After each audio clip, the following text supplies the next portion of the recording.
Thanks for being here. Subscribe to Cheating Stories Best, so you don't miss new stories. Soulful conversations obviously help to open up a person's soul. Today's first installment with a subplot. Enjoy the show! Dan's story. This may seem like a trick question, but I asked it completely innocently. Ellen and I always talked a lot, asked each other strange questions, and always shared the pleasure of discussing everything under the sun. Why do you think clouds stay in the air? If Jesus returned to Earth today, what would he say about the Christian religion? Why build a new office building downtown if it meant demolishing two perfectly good buildings? Have you ever wondered why frogs croak so loudly at night? What do you think it would be like to have 3 or 4 husbands? These questions may seem the most stupid or boring to you, but my wife and I discussed each of them with pleasure at least once in our lives. We met at Ohio University in a third-year philosophy seminar. I was a philosophy major, and she was a philosophy and political science major. From the first date, we talked and talked. You could say that our attraction to each other was more intellectual than intimate, although, well, almost. Ellen is a short, curvy blonde about 162 centimeters tall. In her early 40s, she's only gained 15 pounds from her college weight and still looks amazing. I keep myself in pretty good shape too, but when we're together in public, it's like I'm invisible. Everyone is looking at Ellen. After a couple of dates, we realized that we were made for each other. We graduated, got married, stayed in Columbus, and got jobs at OSU. Ellen has worked in the registrar's office for many years, and I am the chief technical support specialist in the economics department. We raised 2 children, Dan Jr., who recently graduated from Denison University and works in Chicago, and Alexis, a third-year student at Northwestern University. In all this time, already 23 years, we did not stop talking. Friends joke that each of us could remove the bark from a tree with conversations, and together we could skin a polar bear. Like every long-term couple, our nightlife became less intense and infrequent over time. We've passed the initial stage when you make love all the time and can't keep your hands off each other. Then came parenthood, when we were too tired or busy with kids. There were periods of recovery, several months when interest was revived and night became more frequent and exciting. But there were also quiet periods when work, family problems, or a minor illness pushed intimacy into the background. And now we have reached the empty nest stage, where we have time and privacy again. So, we started doing it more often, but still not as often as in the early years. And no matter how much we love each other, night may not be as exciting after 25 years of marriage. Pleasant, intimate, special, yes, but not burning or overwhelming. What has become deeper, richer, and better is our sense of love, trust, and mutual understanding. We love talking and listening to each other. We spend hours discussing everything, from Asian philosophy to the strange trimming of our neighbors' hedges. And as I already said, we were characterized by unusual questions that would hardly have occurred to anyone else. What this all adds up to is that there was nothing strange or particularly significant about the question I asked Ellen that Sunday. "Honey, have you ever thought about cheating?" But what was strange was her reaction. We were both in the kitchen putting away groceries. Ellen froze for a moment, her mouth open. Then her face flushed red, and she quickly turned away. Grabbing a couple of cans of soup, she headed to the cupboard and said, "Of course not, Dan. Don't be stupid." Her answer surprised me. After all, it was not such a crazy question, at least for the two of us. "I don't know, Ellen, this doesn't seem like such a crazy question. Many people cheat." I sometimes thought about this myself. By this time, she had turned to face me again and looked calmer. "Yes, I think you're right," she said. I guess I was too hasty with my answer. Of course, romance with George Clooney has sometimes appeared in my thoughts. She smiled, but somehow tensely. "But that's not what I'm talking about, Ellen. What about a real romance with someone we know? Have you ever thought about it? Imagine how you would hide it or something like that." She sat down at the table. I noticed that she didn't look me in the eyes. "Not really. Of course, there are men whom I find attractive, but I've never imagined an affair with any of them." She looked at me and, more aggressively, added, "And you, honey? There must be a reason why this crazy question suddenly popped into your head. Do you have anything to confess?"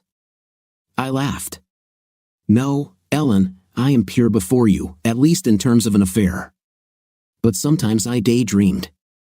Remember Dan Jr.'s 5th grade teacher, Miss Keller? I think she was a real beauty. I laughed again. To me, it was just a normal conversation, like the ones Ellen and I had had a million times. Now she seemed to have entered into the spirit of the conversation. Finally, I know the truth, she said with a smile. I need to call Miss Keller and get her side of the story. We returned to putting away groceries, and after a few minutes, our conversation turned to some other harmless topic. The question of cheating slipped from my mind until that evening. On a typical Sunday, when we didn't have the kids at home, we'd have a quiet dinner, watch TV, and go to bed early. Perhaps we'd make love if either of us were in the mood, but now that we had a lot of time alone, this was most often not part of our plans. This Sunday, however, Ellen disappeared upstairs immediately after dinner. As soon as we had washed the dishes, I was going through some work papers, and around 8:30, I heard Ellen call me. Honey, if you have a minute, please come upstairs. What I saw when I entered the bedroom amazed me. There were only 2 candles burning in the room, placed on the bedside tables. Ellen lay in the center of the bed, and the sight was stunning. She had her makeup on, her combed hair hung loosely over her shoulders. I had bought it for her when we went to Cancun. It was a true passion nightie, see-through in all the right places, and she knew I liked it when she wore it. See something you like, cowboy? Ellen purred. As I closed my mouth in surprise, I replied, I'm not sure. I guess I'll have to take a closer look. She laughed and said, go jump in the shower and come back. You have 5 minutes. Of course, I was ready even faster. While I quickly washed myself, I wondered what was happening. Ellen's proposal to make love was not unusual, but the fact that she made such an event out of it was completely unprecedented. She might do something like this for our anniversary or my birthday, but definitely not on a regular Sunday evening, at least not in the last 15 to 20 years. When I returned to the bedroom, Ellen growled, come here, and took me into her arms. We started kissing, and her energy surprised me. Usually, our preparations for a night did not include a lot of kissing, but today she literally attacked my lips with greed. Her hands were everywhere. She ran her hands over my chest, threading her fingers through my hair.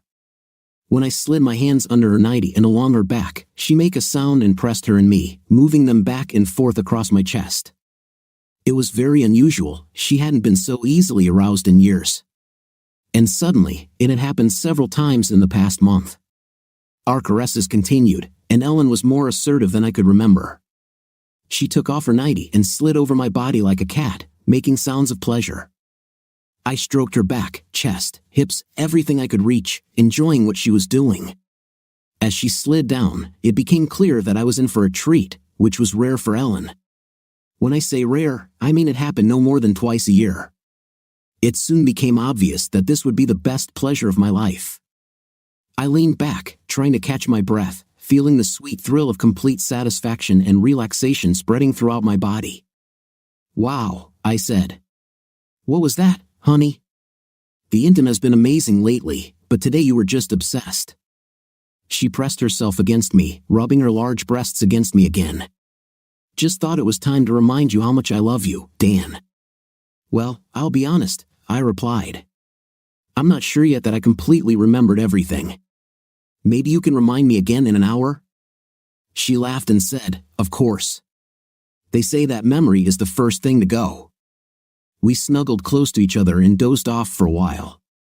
Of course, soon her hands began to explore my body again, sliding over my shoulders, chest, and finally to my hips and lower. As I lay there enjoying it, I suddenly realized that Ellen almost never took the lead, though that had begun to change in the last few weeks. Then I gathered the strength to answer her in kind, caressing her large breasts, which still excited me even after 25 years of marriage. Soon, we were clinging tightly to each other, touching each other with hands. Breaking away from her embrace, I began to kiss her. I had an intimate with her. After sessions, I was sure she would just lie down and relax, letting me take control. But she surprised me again by moving energetically towards me. Her fiery energy made me feel her. For a moment, I wondered if my wife had received a blood transfusion from a tiger. Then I stopped thinking altogether and simply continued, furiously making love to her. We both experienced mind-blowing pleasure. A minute later, I collapsed on top of her, exhausted. Although our nightlife had been great over the past few weeks, this evening turned out to be perhaps the hottest intim I'd ever had, at least in years. At that moment, I was too tired to think about why it had happened. I simply enjoyed the fact that it had happened. We didn't brush our teeth or do anything else. Ellen and I blew out the candles, snuggled close to each other, and were soon fast asleep. Before I drifted off, I felt her hug me tightly again and whisper, "I love you so much, honey." A sound woke me up. I didn't know what it was. I looked around. Ellen wasn't there. It was 3:20 a.m. Sleepily pulling on my underwear, I headed out of the bedroom. Before I even reached the stairs, I heard her. Ellen was downstairs, probably in the living room, and she was crying. I hurried to her. Ellen must have heard my steps because she began wiping her nose and trying to pull herself together. "Honey, what happened?" I asked. She smiled at me, but her eyes were red, and her face looked haggard. It was obvious she had been crying for some time. "It's okay," she replied. Something, maybe a dream, made me think about my dad. Those thoughts made me sad, and I burst into tears. "I came downstairs so I wouldn't disturb you." "Sorry, dear." Ellen's father had died about 6 years ago. It was strange that she was crying because of him now, but I didn't bring it up. I just hugged her, calmed her down, and gently walked her back to bed.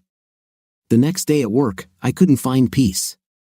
It seemed I should have been happy, enjoying the afterglow of the most exciting intimate I'd had in a long time and basking in the love of the woman I adored. But something felt wrong. Too many strange things had happened in one day to ignore. I walked for a long time during my lunch break, trying to make sense of it all. I had asked Ellen a random question about cheating, and she reacted very strangely, blushing and avoiding my eyes. That same evening, she took the initiative in an unusually active way and gave me the hottest night since the beginning of time. It was the peak of several weeks of unexpectedly great intimacy. Then, at night, she cried downstairs. The most likely conclusion was both terrifying and incredible. She was, or had been, having an affair. My innocent question had obviously upset her for some reason. And what else could it be? If I was right, the hot night might have been caused by guilt, an overflow of passion, or even an attempt at apology. And she cried, perhaps, from the same feeling of guilt or fear for our marriage. Maybe Ellen thought I knew everything about her affair and was playing some kind of game of my own. I wandered around the university campus, hardly noticing the warm sunlight or the sounds of people around me. I was just thinking.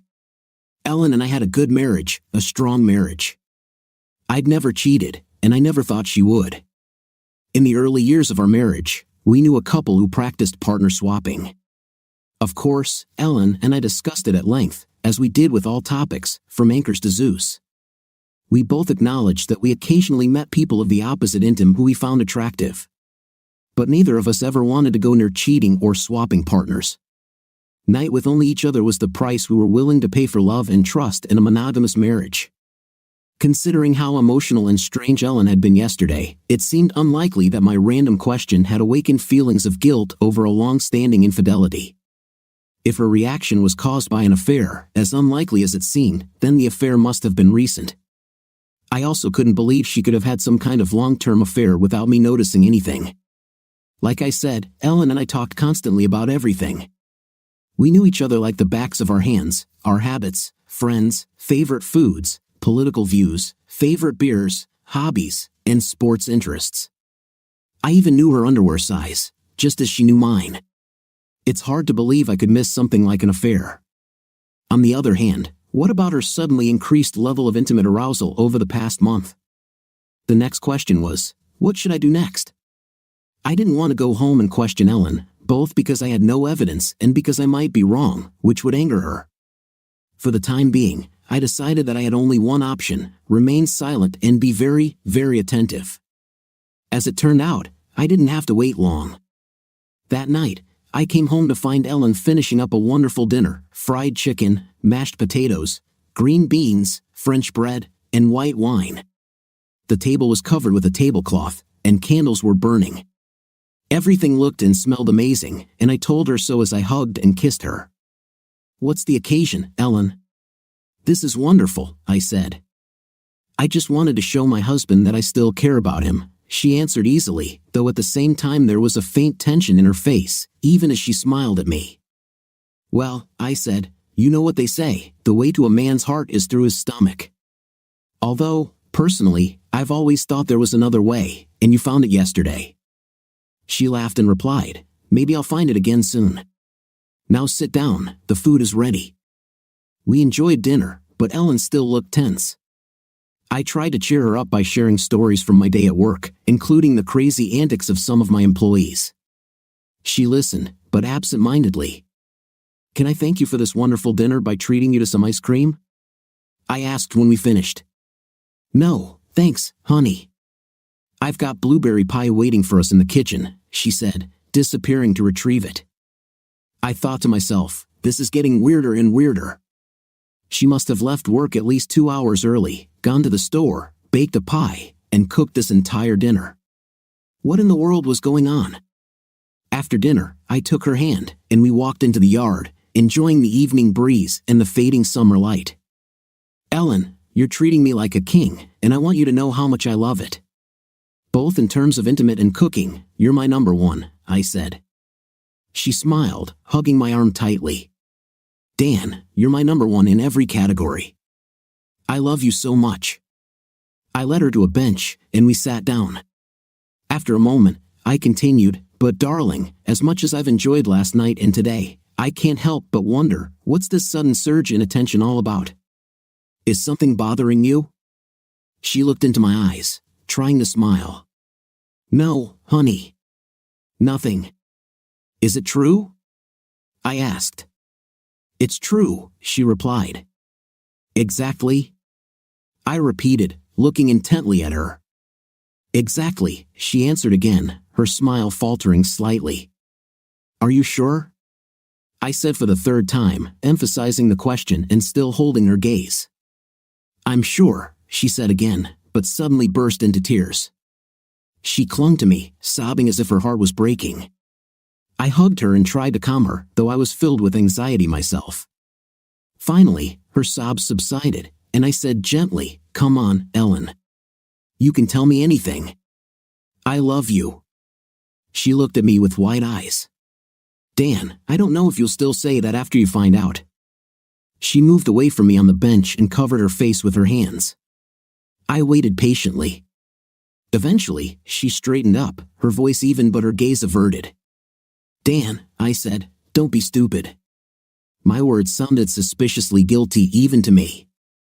They seemed frankly guilty. Dan and I had always asked each other all sorts of questions, practical, philosophical, hypothetical, and simply ridiculous. This had been one of the sweetest things about our marriage, our shared desire to think and discuss. So why did I judge him for asking a question that was no different from others we had asked each other? Thank God, Dan didn't seem to recognize my response as a desperate, panicked, guilty excuse.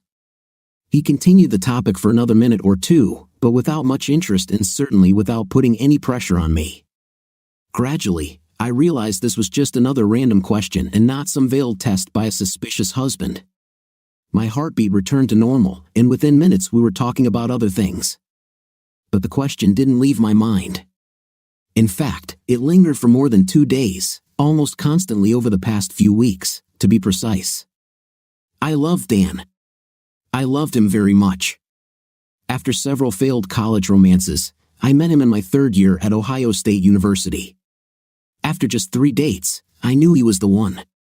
I've always been very talkative, and so is Dan. But what attracted me to him, besides his broad shoulders and charming smile, was the way he listened when I spoke.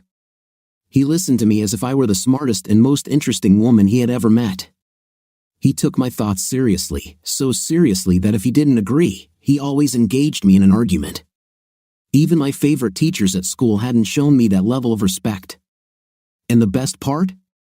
The goal of our intellectual discussions was never to defeat each other or win the argument, as happens with some couples.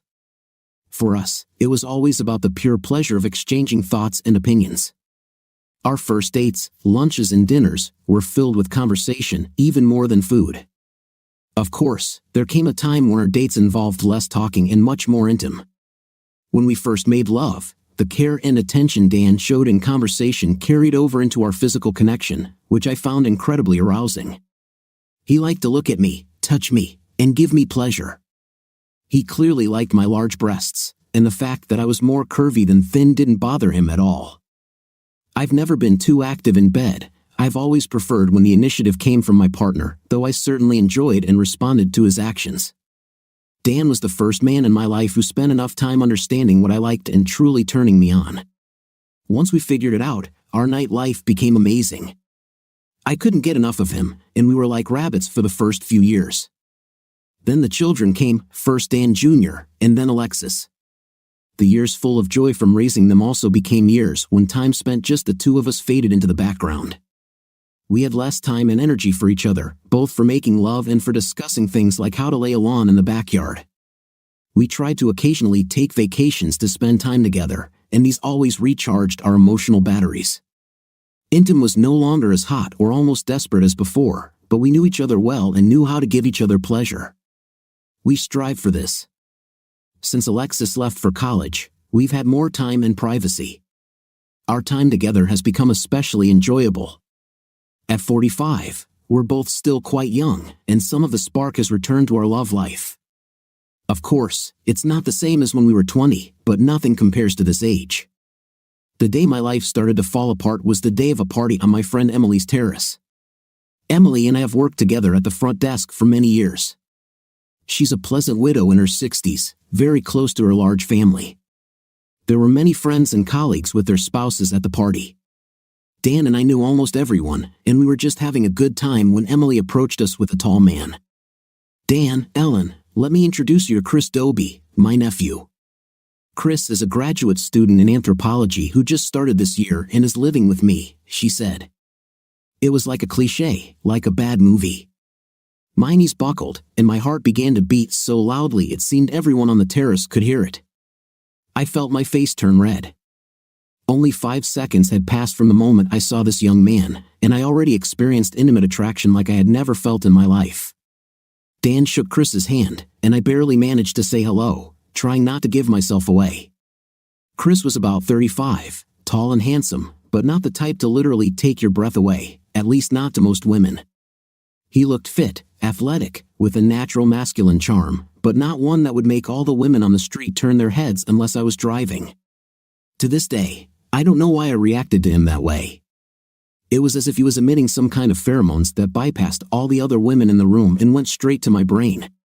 I found myself looking at him like he was a little gazelle, and I was a predator leopard who wanted to catch him. I was horrified by this wild desire. What's wrong with me? I thought, a happy married 45-year-old woman standing next to her loving husband. I see a handsome man 10 years younger than me, and I'm ready to tear off my clothes and drag him into the bushes. The rest of the party passed in a blur. Dan, Chris, Emily, and I chatted a little about his curriculum, but I could barely say a word. I managed to nod, smile, and interject at the right moments so as not to seem stupid. Then, everyone left, and I hurried to the bathroom. There, I washed my face with cold water and tried to come to my senses. I felt as if I had been injected with a huge dose of an aphrodisiac, and it scared the living daylights out of me. Out of fear more than anything else, I tried to stay close to Dan. Every time I caught a glimpse of Chris in the crowd, another wave of desire ran through me. After an hour, I couldn't stand it anymore. I leaned over to Dan and whispered, "Honey, I think it's time for us to go home." He looked at me in surprise, and I smiled, looking around to make sure no one was seeing us. I ran my hand along his thigh and lightly touched him through his pants. "I need to do something." "At home," I added quietly. Dan just smiled, and a few minutes later, we were on our way home. I practically tore him apart. I was like crazy, completely beside myself. I didn't even want long caresses, and I didn't need them because I was very excited. I literally pushed him onto me, and we copulated furiously, like two madmen.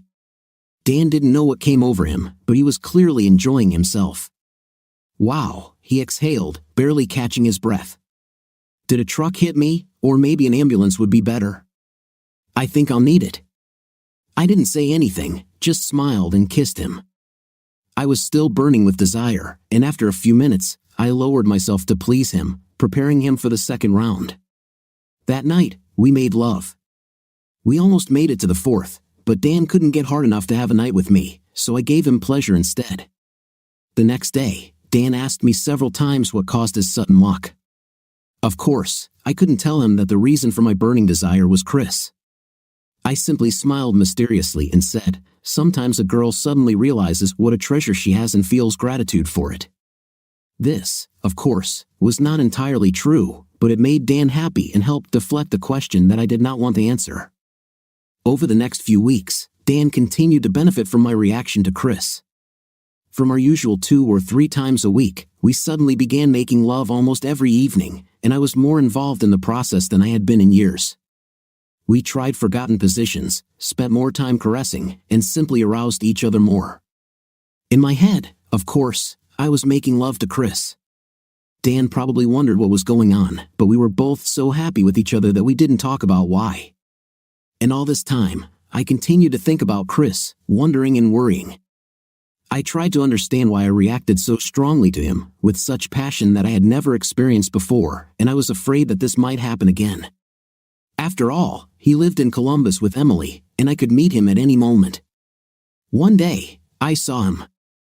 He was far away, about 50 meters from me on the other side of the street, carrying a large box, perhaps with books. He was walking in the opposite direction and didn't notice me. I froze, filled with desire again, memorizing every detail of his shorts-clad legs, his tan arms, and the way his hair curled at the back of his head when he turned the corner and disappeared. I realized that I had been holding my breath the whole time. That night, I dragged Dan back to bed, but this time it was more out of fear than desire. My reaction to Chris started to really scare me, and I didn't know what to do about it. One Friday, around 11:45, I was sitting at Elan's eating a sandwich. It was my day off, and I decided to do a little shopping in the city center without any particular purpose. Chris entered the restaurant. I froze with fear. Before I could decide whether I wanted to call out to him or hide behind my book, he noticed me. Chris immediately came up to me with a friendly smile and extended his hand. "Hi, I'm Chris," he said. "Emily's nephew. We recently met at a party. You're Ellen, right?" Gathering my strength, I answered warmly and invited him to sit at my table. Our lunch must have looked quite friendly from the outside. We smiled, laughed, and had a nice conversation. Chris turned out to be an intelligent and thoughtful person, very passionate about his anthropology program and well-versed in academic politics. To say that he turned out that way is an understatement because, in reality, I was barely listening to what he was saying. I, of course, answered something, but first of all, I was aware of 2 things. Firstly, how attractive he was, and secondly, how excited I was. It was excruciating, exciting, and terribly awkward. I flirted with him absolutely shamelessly. This became obvious to me later. I did all the subtle things women do to show interest. I copied his poses and movements. I leaned on my elbow while he did the same. I showed him my palms, which some scientists say is a signal of interest and availability. I smiled constantly, sometimes licking my lips, and whenever possible, I would touch him, lightly touch his arm or wrist or gently tap his bicep while pretending to laugh at his jokes. He had to be completely blind not to notice that I was pushing onto him. Looking back, I realized it probably wasn't easy for him at first. He was just hanging out with a nice older woman who worked with his aunt. Then he must have gradually realized that she was flirting with him. Then he had to decide how far I was willing to go and whether he was interested in it himself. Eventually, he realized that he was interested and began to reciprocate. Towards the end of lunch, which we dragged out as best we could, he also smiled at me and touched me lightly. I was delighted and, at the same time, gripped by incredible fear. I had absolutely no idea what to do next and couldn't control myself. Without thinking for a second, I suddenly said, "Chris, I have 6 flavors of ice cream in the freezer at home. How about you come over to my place and have dessert?" It was so obvious that I wanted to fall into the ground. He looked at me for a long time, with a slowly spreading smile. His gaze read, "I understand perfectly what you mean, and I accept your offer." What he said out loud was much more polite. "Sure, Ellen, that sounds great, if you really don't mind." I was walking, so Chris drove us to my house. We continued to have a pleasant conversation along the way, both clearly avoiding the topic we were both thinking about. We ate ice cream, continuing the conversation, while I increasingly felt how I was becoming more and more excited. I still didn't forget that I was married. I remembered Dan, I remembered our vows, but there was no force in the world that could stop me from having an intim with Chris. When we put the dishes in the dishwasher, I had no idea what to do next, but this was not necessary. Without a word, Chris took my hand, smiled, and led me upstairs until he found the master bedroom. I was shaking like a virgin as he took off my clothes. He kissed the exposed areas of my skin. I can't describe how happy I was. It was something beyond my experience. I might have been embarrassed, considering that at 45 and after 2 children, I no longer had the ideal figure. I had a round belly and full hips, those features that all women hate about themselves, but I was too excited to care. Chris stepped back and said, "Let me look at you, you are so beautiful." I watched his body emerge from under his shirt and shorts. He was slimmer than Dan and a little fitter, which was not surprising for a man in his 30s. He began to kiss, first my lips and face, whispering how beautiful I was. I make a sound, completely losing control of myself. Chris sank lower, showering my kiss with tender kisses, each of which was full of attention and care. He hesitated, teasing me, avoiding haste despite my impatience. "You're so impatient," he whispered softly with a smile, noticing how I squirmed slightly. "Don't torture me," I whispered back. I felt an incredible sense of warmth and relaxation come over me. Waves of pleasure rolled through my body as I immersed myself in this moment. He continued to caress me gently and confidently, his hands moving smoothly, paying attention to every part of my body. "Just tell me if you need to stop," he whispered, running his hand along my thighs. "Don't stop," I answered, feeling how, with every touch, I was immersed more and more in an atmosphere of calm and harmony. His gestures were soft but insistent, creating a feeling of deep unity. We both froze for a moment as our gazes met. I saw admiration and a warm feeling in his eyes. "You're incredible," Chris said, his voice quiet, almost a whisper. This moment was not just physical intimacy but something much more, a complete understanding and deep emotional connection. "This is so good," I finally whispered, feeling the moment fill me with happiness. Our movements were coordinated, and we both immersed ourselves in this feeling of unity, allowing our emotions to guide us. It was a moment where we both felt inextricably connected, and every moment was filled with true closeness and mutual support. "Oh, that's good," Chris replied, hugging me even closer to him, as if this unity was our main meaning. We collapsed next to each other, lying side by side and hugging each other. I was overcome with strange and frightening feelings. First of all, I had never been so satisfied in my life. As terrible as it may sound, like a heroine from a bad movie, I realized that I had never known night could be like this. Secondly, I felt guilt and fear. I cheated on Dan in our own bed, without thinking about him for the last couple of hours. What kind of woman had I become?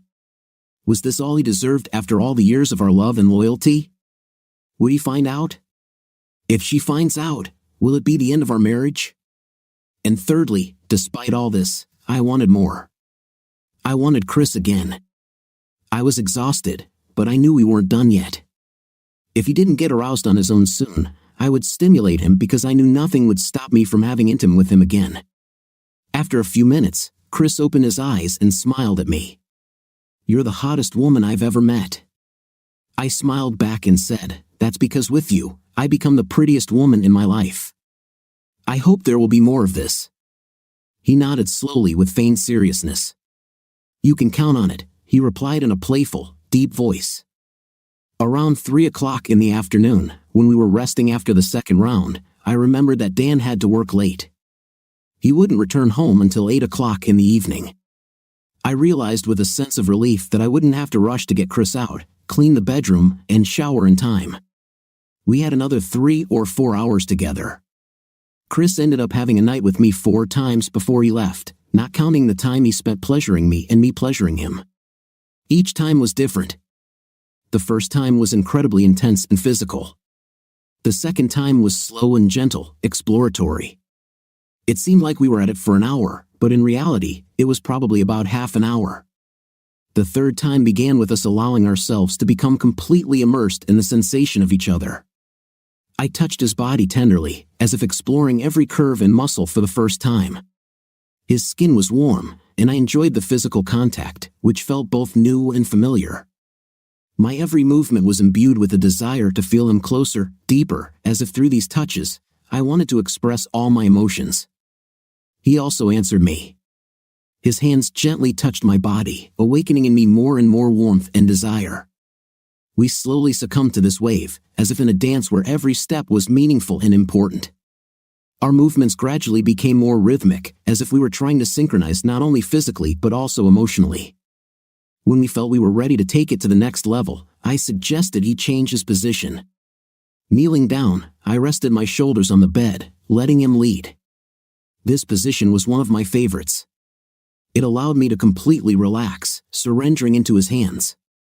Here, I felt vulnerable but, at the same time, protected, as if this trust between us strengthened our connection even more.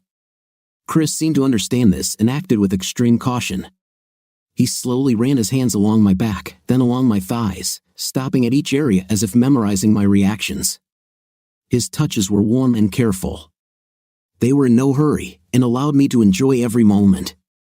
There was so much attention in these touches that I felt like I was at the center of his world. We moved in a single rhythm that suited both of us, each time finding the perfect balance. It was not just physical contact. It was something more, something deeply emotional, making us both forget about everything around us. When we achieved pleasure, it was not just liberation. It was a feeling of unity, as if everything in the world had stopped, giving way only to our moment. We stayed close, enjoying the peace and quiet that came after that. A feeling of closeness, trust, and understanding filled both of us, as if cementing everything that was between us. At such moments, you understand how important not only physical sensations are but also the deep emotional response that they evoke. After the third time, we both fell asleep for a while. When we woke up around 5:30, Chris thought it was time for him to leave, but I reminded him that Dan wouldn't be back until 8. He smiled and then suggested we take a shower together. We stood under the water, gently washing each other, the exhaustion from earlier still lingering. It was an intimate, quiet moment that felt calm and grounding. Afterward, we dried off with large towels and returned to bed. Chris sat at the edge of the bed and pulled me gently onto his lap. The simple closeness of the moment felt like the entire world had narrowed into a small space filled with warmth and trust. We moved in rhythm with each other, our bodies attuned to an unspoken connection. His touch was soft and kind, each gesture a reminder of the bond we were creating, deeper than words. Time seemed to blur, as if we were lost in a world of our own, sharing this quiet understanding.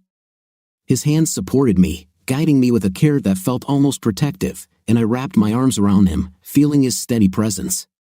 Every movement felt natural, as though we were part of something larger than ourselves. We moved slowly, savoring the closeness, each moment filled with tenderness. It wasn't just the physical connection, but the way we were able to communicate through touch, so much said without a single word. As our breath began to deepen and our movements became more synchronized, the sense of unity grew stronger. It wasn't just a physical moment, it was one of emotional connection, where everything around us seemed to disappear. We spent a few more minutes in silence, simply holding each other, until the world slowly began to settle back into focus. When we finally got up, Chris took a quick shower, and I walked him downstairs. We didn't speak much, just shared a quiet smile, both understanding the significance of the day we had shared. I was content, but also deeply conflicted.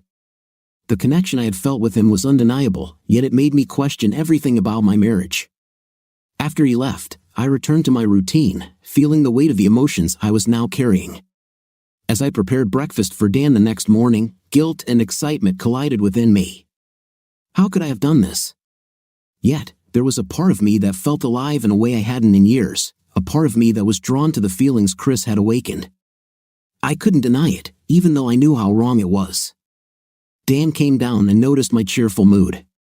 He hugged me and kissed me on the cheek, remarking on how happy I seemed. I smiled, but inside, I felt a mix of guilt and something deeper, a realization that I was carrying a secret that could change everything. "I haven't seen you so cheerful for a long time," Dan said. I breathed a sigh of relief. At least my guilt wasn't written all over my face. "I feel great," I replied. "Yesterday, I was terribly tired. I went to bed earlier than usual and slept through the night. I didn't even hear you come in. I'm sorry I didn't cook you dinner." We had breakfast together, and Dan, as usual, was chatting about some problems at work. I pretended to listen, trying to suppress my own feelings. The rest of Saturday passed without any events. We did the usual things. We went shopping, Dan worked in the garden, and in the evening, we had dinner out and went to the cinema. Everything felt normal, to my great relief. He didn't notice anything strange, didn't realize I was completely turned upside down, that I was no longer the same woman he had said goodbye to on Friday morning. Of course, every free corner of my mind was consumed by my internal conflict. I have to stop seeing Chris. I can't stop seeing Chris. Night with Chris is terrible. Intimate with Chris is the only thing that matters in my life right now. This internal struggle completely exhausted me, and hiding it from others was even more difficult. By the end of the day, I had come to the conclusion that I wouldn't be able to make a decision until Monday, since Dan and I would be spending the weekend together. This eased my suffering a little, and on Sunday I felt a bit less on the edge of madness, until Dan asked an innocent question, and I felt like I was falling off the edge of the earth and straight into hell. About 10 or 15 minutes passed, and the topic of conversation shifted, and it seemed I had avoided the impending disaster. But the feeling of guilt returned with renewed vigor. I love my husband so much. He's always been so reliable, loving, caring, and responsible. He is a wonderful friend and lover, and so faithful. And in return, I cheated on him like the last girl of easy virtue. As I was preparing dinner, it occurred to me that one way to show my feelings for him was to give him a night of passion. We had been having a night quite a bit lately, as my constant lust for Chris was fueling me and Dan, but today I decided to surpass myself, to give myself completely, to show him how much I loved him. I went all out, makeup, hair down, the prettiest nightie I own, and candles in the bedroom. When Dan came in and looked at me, dumbfounded, I rushed him to the shower. I was ready to give him amazing pleasure and wanted him to be clean. I was very persistent with Dan that night. When we finally got around to being intimate, it was wild, probably as wild as Dan and I had ever been before. I was so excited that I couldn't stop squirming and moving toward him, and he answered me. There was only one thing wrong with all of this, of course. I couldn't get Chris out of my head the whole time. I didn't compare, and that doesn't mean intimate with Dan was worse.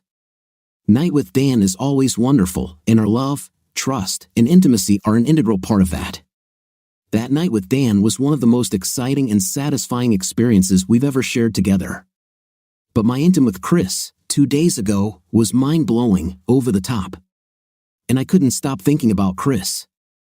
The feeling of guilt was unbearable. I hugged Dan tightly and whispered to him that I loved him, then he peacefully fell asleep with that same happy smile on his face, the one I so wanted to give him but couldn't. I lay awake, feeling guilty and ashamed, tossing and turning. Around 11:30 p.m., I got up and went downstairs so as not to wake Dan. Before I knew it, I was crying, then sobbing, realizing that my passion for Chris would cost me my marriage. How could I do what I did? Is intimate even amazing and exciting worth ruining your entire life? To my horror, Dan came downstairs and found me. I tried to straighten myself out, but it was obvious I had been crying. I lied and said I was thinking about my father, but I doubted he believed it. However, he didn't press me. Instead, he gently hugged me until I calmed down, then took me back to bed. Soon, Dan fell asleep, and I, feeling even more guilty because of his kindness, just lay in the dark. Monday was just terrible. Dan and I had breakfast as usual and went our separate ways to work. I couldn't concentrate on anything. All my thoughts were consumed by Chris and by Dan, by the irresistible pleasures I had experienced with Chris and how I had betrayed Dan. All morning, I fought with myself. I won't call Chris. I won't call Chris. At 10:25, I called him. To my disappointment and relief, he wasn't home. I didn't leave a message, of course. I didn't want Emily to hear my voice. It was good, I thought, even though I was crushed. If I can't reach him, I won't give in to temptation. This relief lasted until 10:45, when I called again. He was still gone. Thank God. I was somehow able to make it through the entire day, calling him 3 more times. I was never able to reach him and did not leave a message. When I wasn't fighting with myself not to call Chris, I was fighting with myself about Dan. My feelings of guilt were mixed with fear. Finally, at 3:30, I couldn't stand it anymore.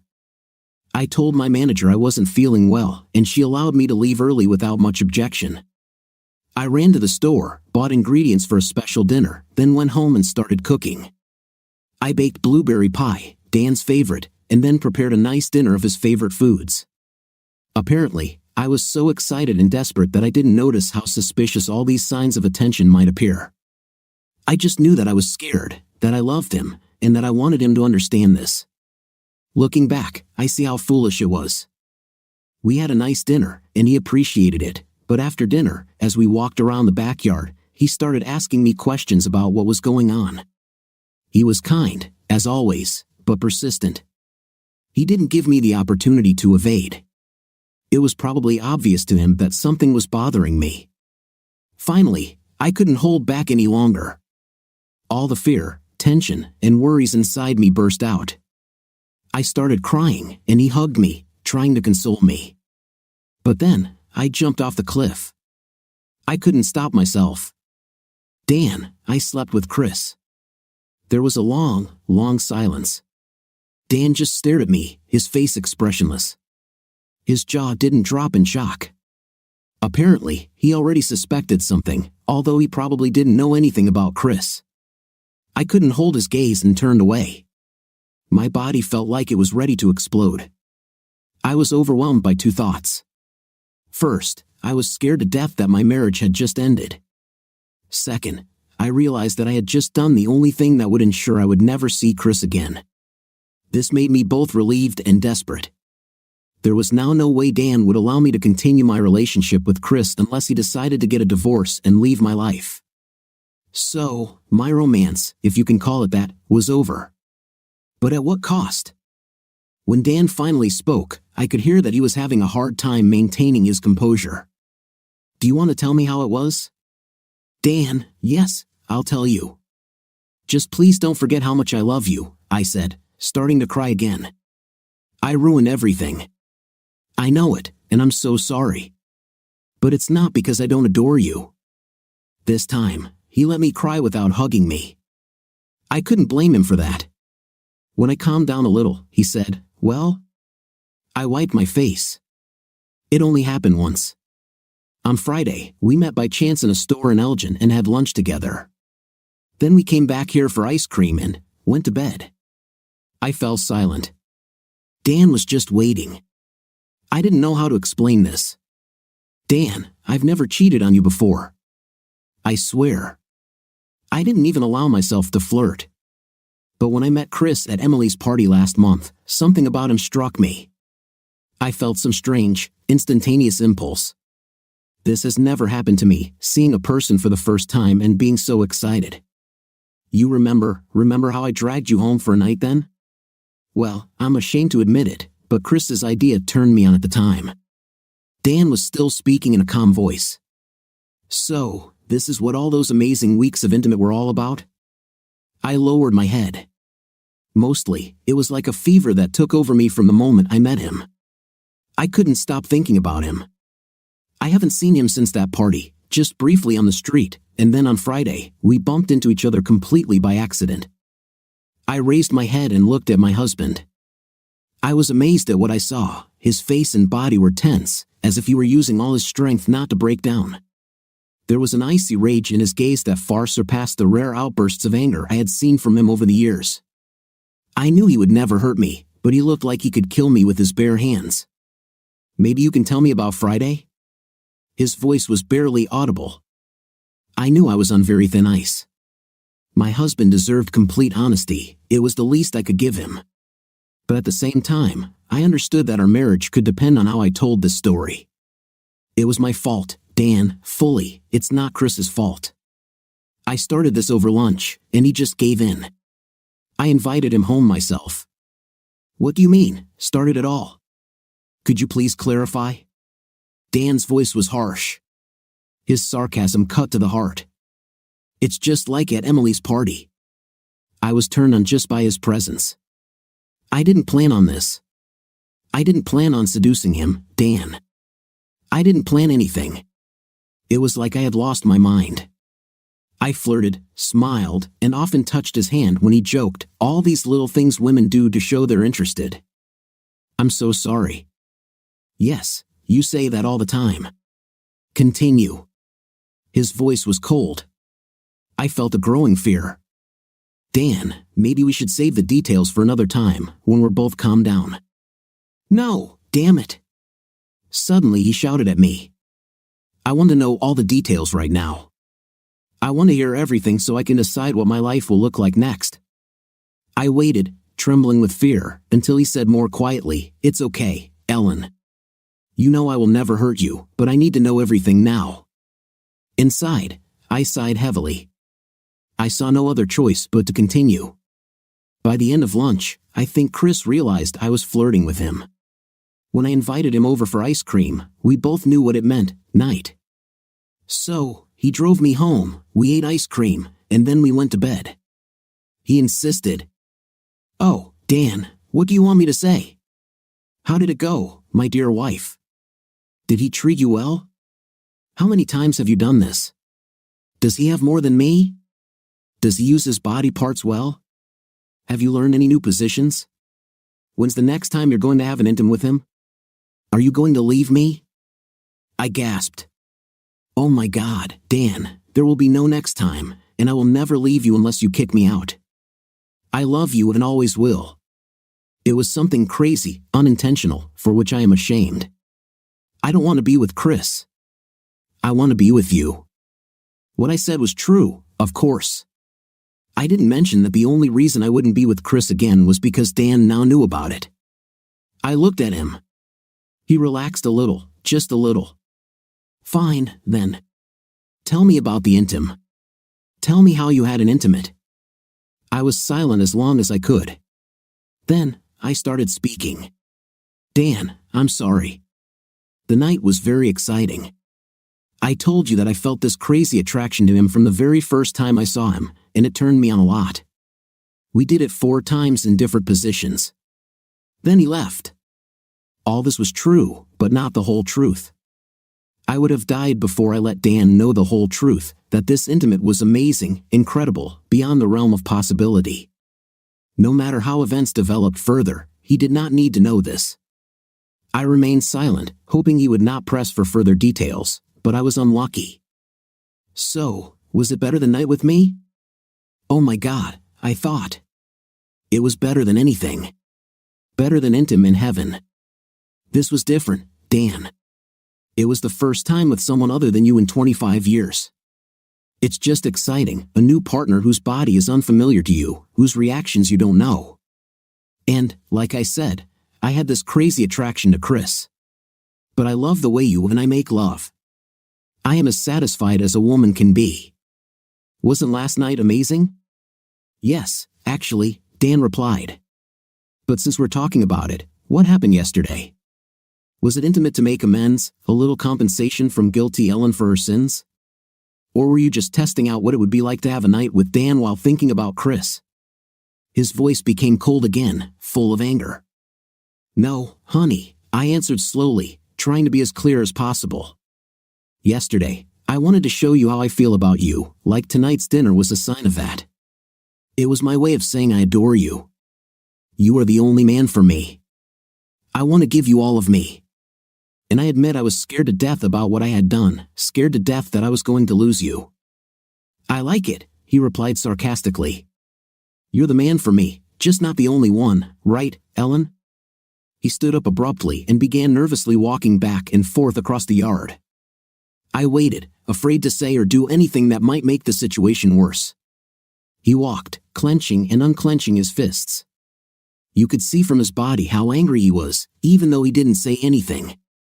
Finally, he stopped in front of me. I'm going inside to pack my things. I'm getting out of here for a while. I'll find myself a hotel. I need to think, and I'm too pissed off to think right now. I was almost sure this would happen. I can go, Dan. I'm the one who ruined everything. No. I don't want to spend another night in this bed. Probably never again. And suddenly, he quickly walked into the house, throwing over his shoulder, "I'll call you." I sat quietly in the garden, trying not to cry again, until I heard the sound of his car driving away. Chris's story. I can't say I had any particular interest in Ellen when I first met her at my aunt's party. She was just one of the many nice people I talked to, although of course I noticed her figure. She doesn't have the ideal model appearance, but she is quite curvy, and her breasts are excellent, not just great for a woman in her 40s, but they'd be great on anyone. Meeting her a few weeks later in a cafe in Elgin was pure coincidence. I wasn't sure if I wanted to sit at the same table as her, but she was so friendly and waved at me that I didn't want to seem rude. It took me a while to realize that she was flirting with me. If it had been a woman my age, I probably would have understood faster. But when I finally noticed and watched for a few more minutes to make sure I was right, I felt a little foolish. How could I not notice if it was so obvious? Then I had to decide what to do about it. During my time at university, I dated a few girls and had a couple of casual relationships, but nothing serious. To be honest, the girls I slept with weren't anything special. A couple of them were very attractive, but neither of them were particularly active in bed. Maybe these are typical intellectuals. There are more thoughts in the head than in the body of desire. Anyway, once I realized that Ellen was essentially asking me to sleep with her, it didn't take me long to decide that I liked the idea. She had a great body and was fun, plus I felt like we would have a good time together. I had no experience with married women before, and I thought about it for a minute, but since she was so openly interested in me, I decided it wasn't my problem to take care of her marriage. It was her choice. When we arrived at her house, I immediately realized that she was both nervous and incredibly excited. This, of course, flattered me, so I took the initiative, took off her clothes. She really has a great body, despite the fact that she doesn't look like a model, and began to act. It was the best night of my life, without a doubt. Ellen was literally hungry for it and was much more active than the recent college girls I had slept with. She was completely wild, as if I had given her a charge of electricity, and when we started having an intim, it was powerful and intense from the very beginning. We were literally throwing ourselves at each other. She's definitely not one of those who will just lie there and wait for this to be done to her. After our first time, I already knew that a very busy day was ahead of us, and so it was. We did this 3 more times, with lots of kissing, touching. Sometimes we were gentle and slow, sometimes we were wild and forceful. I thought we'd be done after the 3rd time, but her husband wasn't due back until later that evening, so we took a shower together. In less than a few minutes, we were aroused again. It was amazing, not just the fact that we did it 4 times, but how intense it was. I've never received this kind of attention before. It was just an incredible day. I don't know if we will meet again. Of course, I don't mind, but I'll let Ellen make the decision. She's married, and I, despite all the fun, am not interested in ruining someone's marriage. Maybe she and Dan are fighting, or maybe they're in an open relationship, I don't know, but the next step will be Ellen's. Dan's story. I slept with Chris. In the silence after her words, the first thought that came to my mind was, this is it. I became a cuckold. I was a happy, contented husband, and now I'm a cuckold. What a banality. Poor fool who thinks he has a happy family while his cute wife is tumbling around with some young guy behind his back. How many times have I heard stories like this? But this time, it happened to me. It was I who felt the emptiness where my heart used to be. I was the one wondering if I still had a wife and if I wanted her to stay. If I were the kind of person who could hit my wife, I probably would have. Although, no, I'm not like that. It's just unthinkable. I haven't even come close to it, but maybe it gives you an idea of how angry I was. It seemed to me that every muscle in my body was tense, as if I could lift an entire car alone. I managed to more or less maintain my composure and forced Ellen to tell me about it. She clearly didn't want to do it, and I got the feeling that she was sparing my feelings by only telling part of the truth, not saying how wonderful it was with Chris. But I definitely got the point. She had a passion for him for several weeks, but thank God they only slept together once. It was at least something, a small consolation, if, of course, it's true. And there was no reason not to believe her. She admitted it herself. Why wouldn't she confess everything? If there was something else, she would only risk me finding out about the rest later. In some ways, what she said, especially about the instant and all-consuming intimate attraction to Chris, seemed completely incredible to me. It felt like a made-up story for a fiction novel. This is too convenient, as if it was specially invented to justify her betrayal. I've never experienced anything like this. It's as if I had lost my head. He just knocked me off my feet. I didn't know where I was or what I was thinking about, and so on. Who will believe this exaggeration, this absurdity? This is nothing like my human, sensible, skeptical wife. No, it seemed absurd, except for one case. I remembered what happened to me in Bridget. I considered staying with friends, but decided it would be better to stay at the Marriott near the U campus.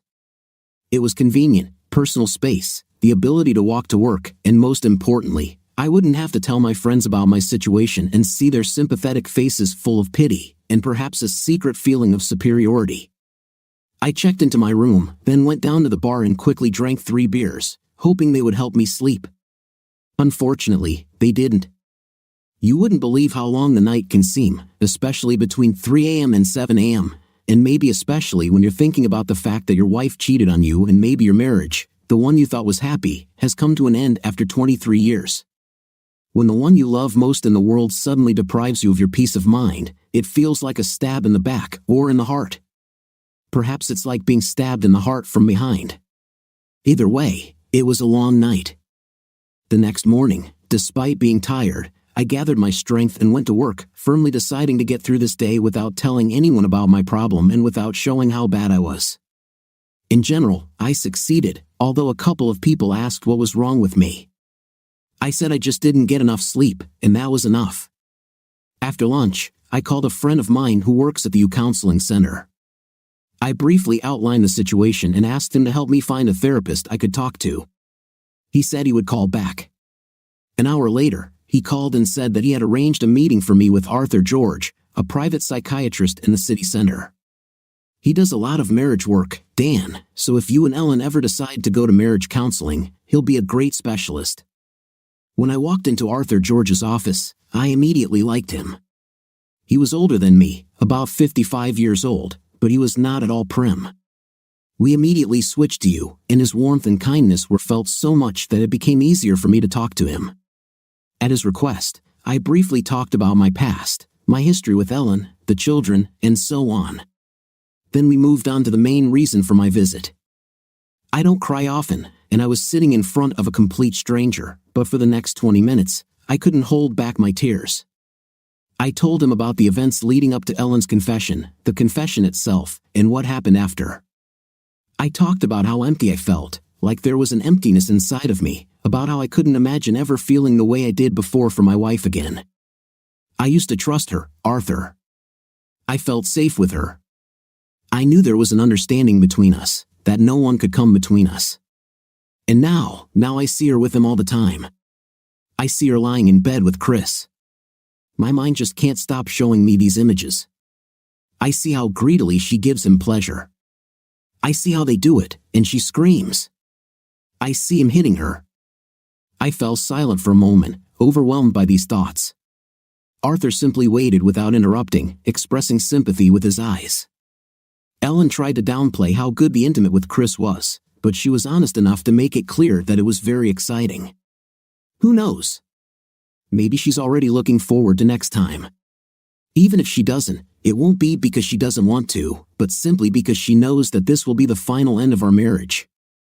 And do I really want this, Arthur? For me to live with a woman who desperately wants another guy but is only holding back because she's afraid I'll leave her? I started crying again and didn't care. I let the tears stream down my face and continued talking. I have loved Ellen since our third date, which was 25 years ago. She is my heart. She and her children are my whole life, and now it all seems to have crumbled to dust.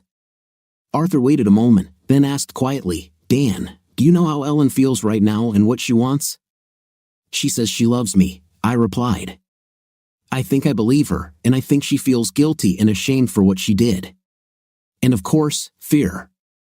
She's afraid that I will leave her or file for divorce. She clearly doesn't want that. Sorry to be blunt, Dan, but how do you think Ellen feels about Chris and their day together? I thought for a minute. Honestly, Arthur, I think she herself is confused in her feelings. First of all, she felt this crazy attraction to him from the first meeting. Then, I think they just had wild night on Friday.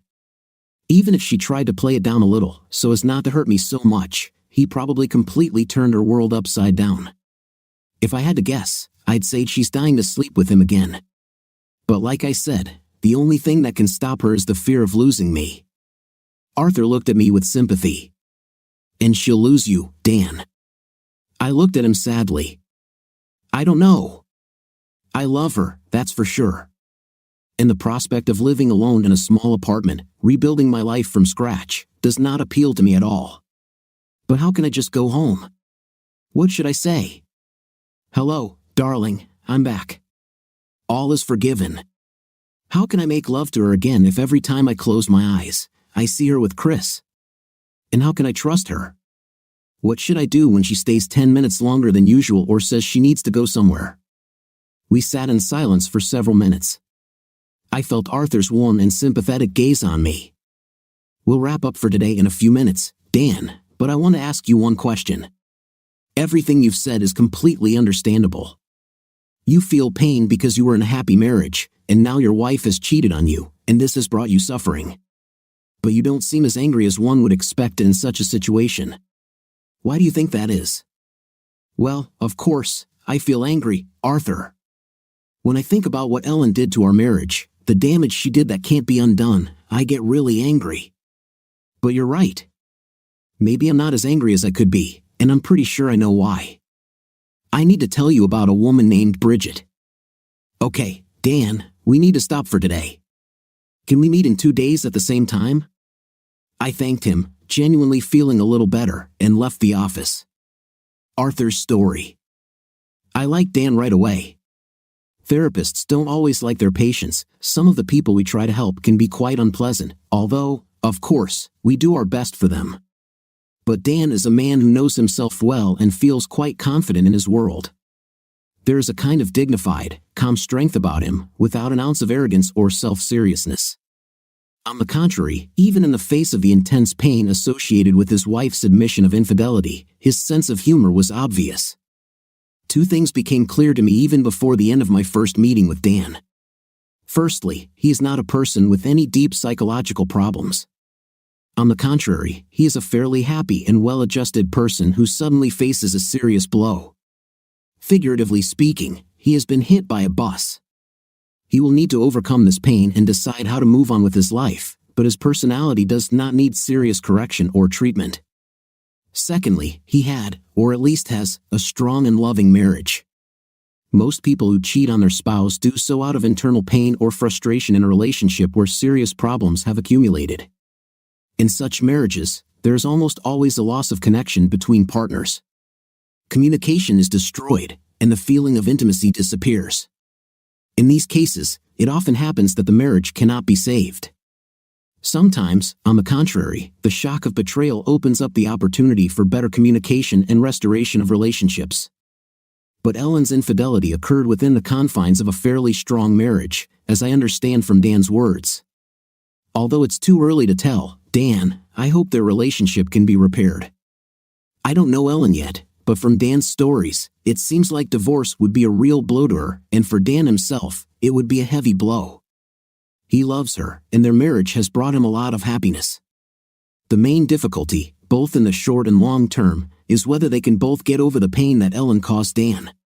And I say hurt Dan because even though Ellen didn't seem to go to bed with Chris to intentionally punish Dan, the consequences of her actions still caused him terrible suffering.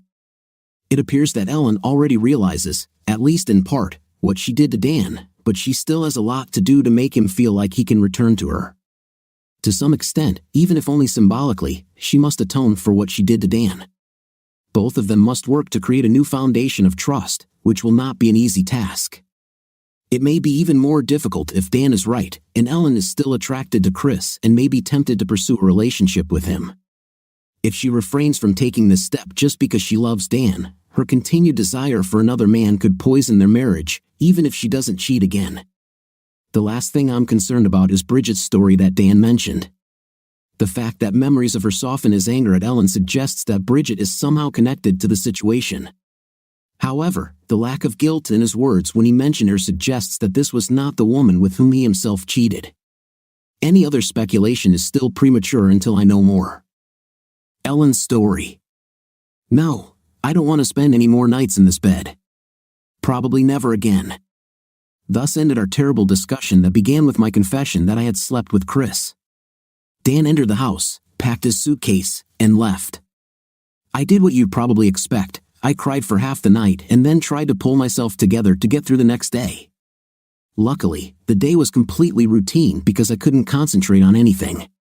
Just like last day, was it just yesterday? I had to restrain myself from calling Chris, but today I fought the urge to call Dan. I knew that despite his rage and pain, he would not do anything reckless.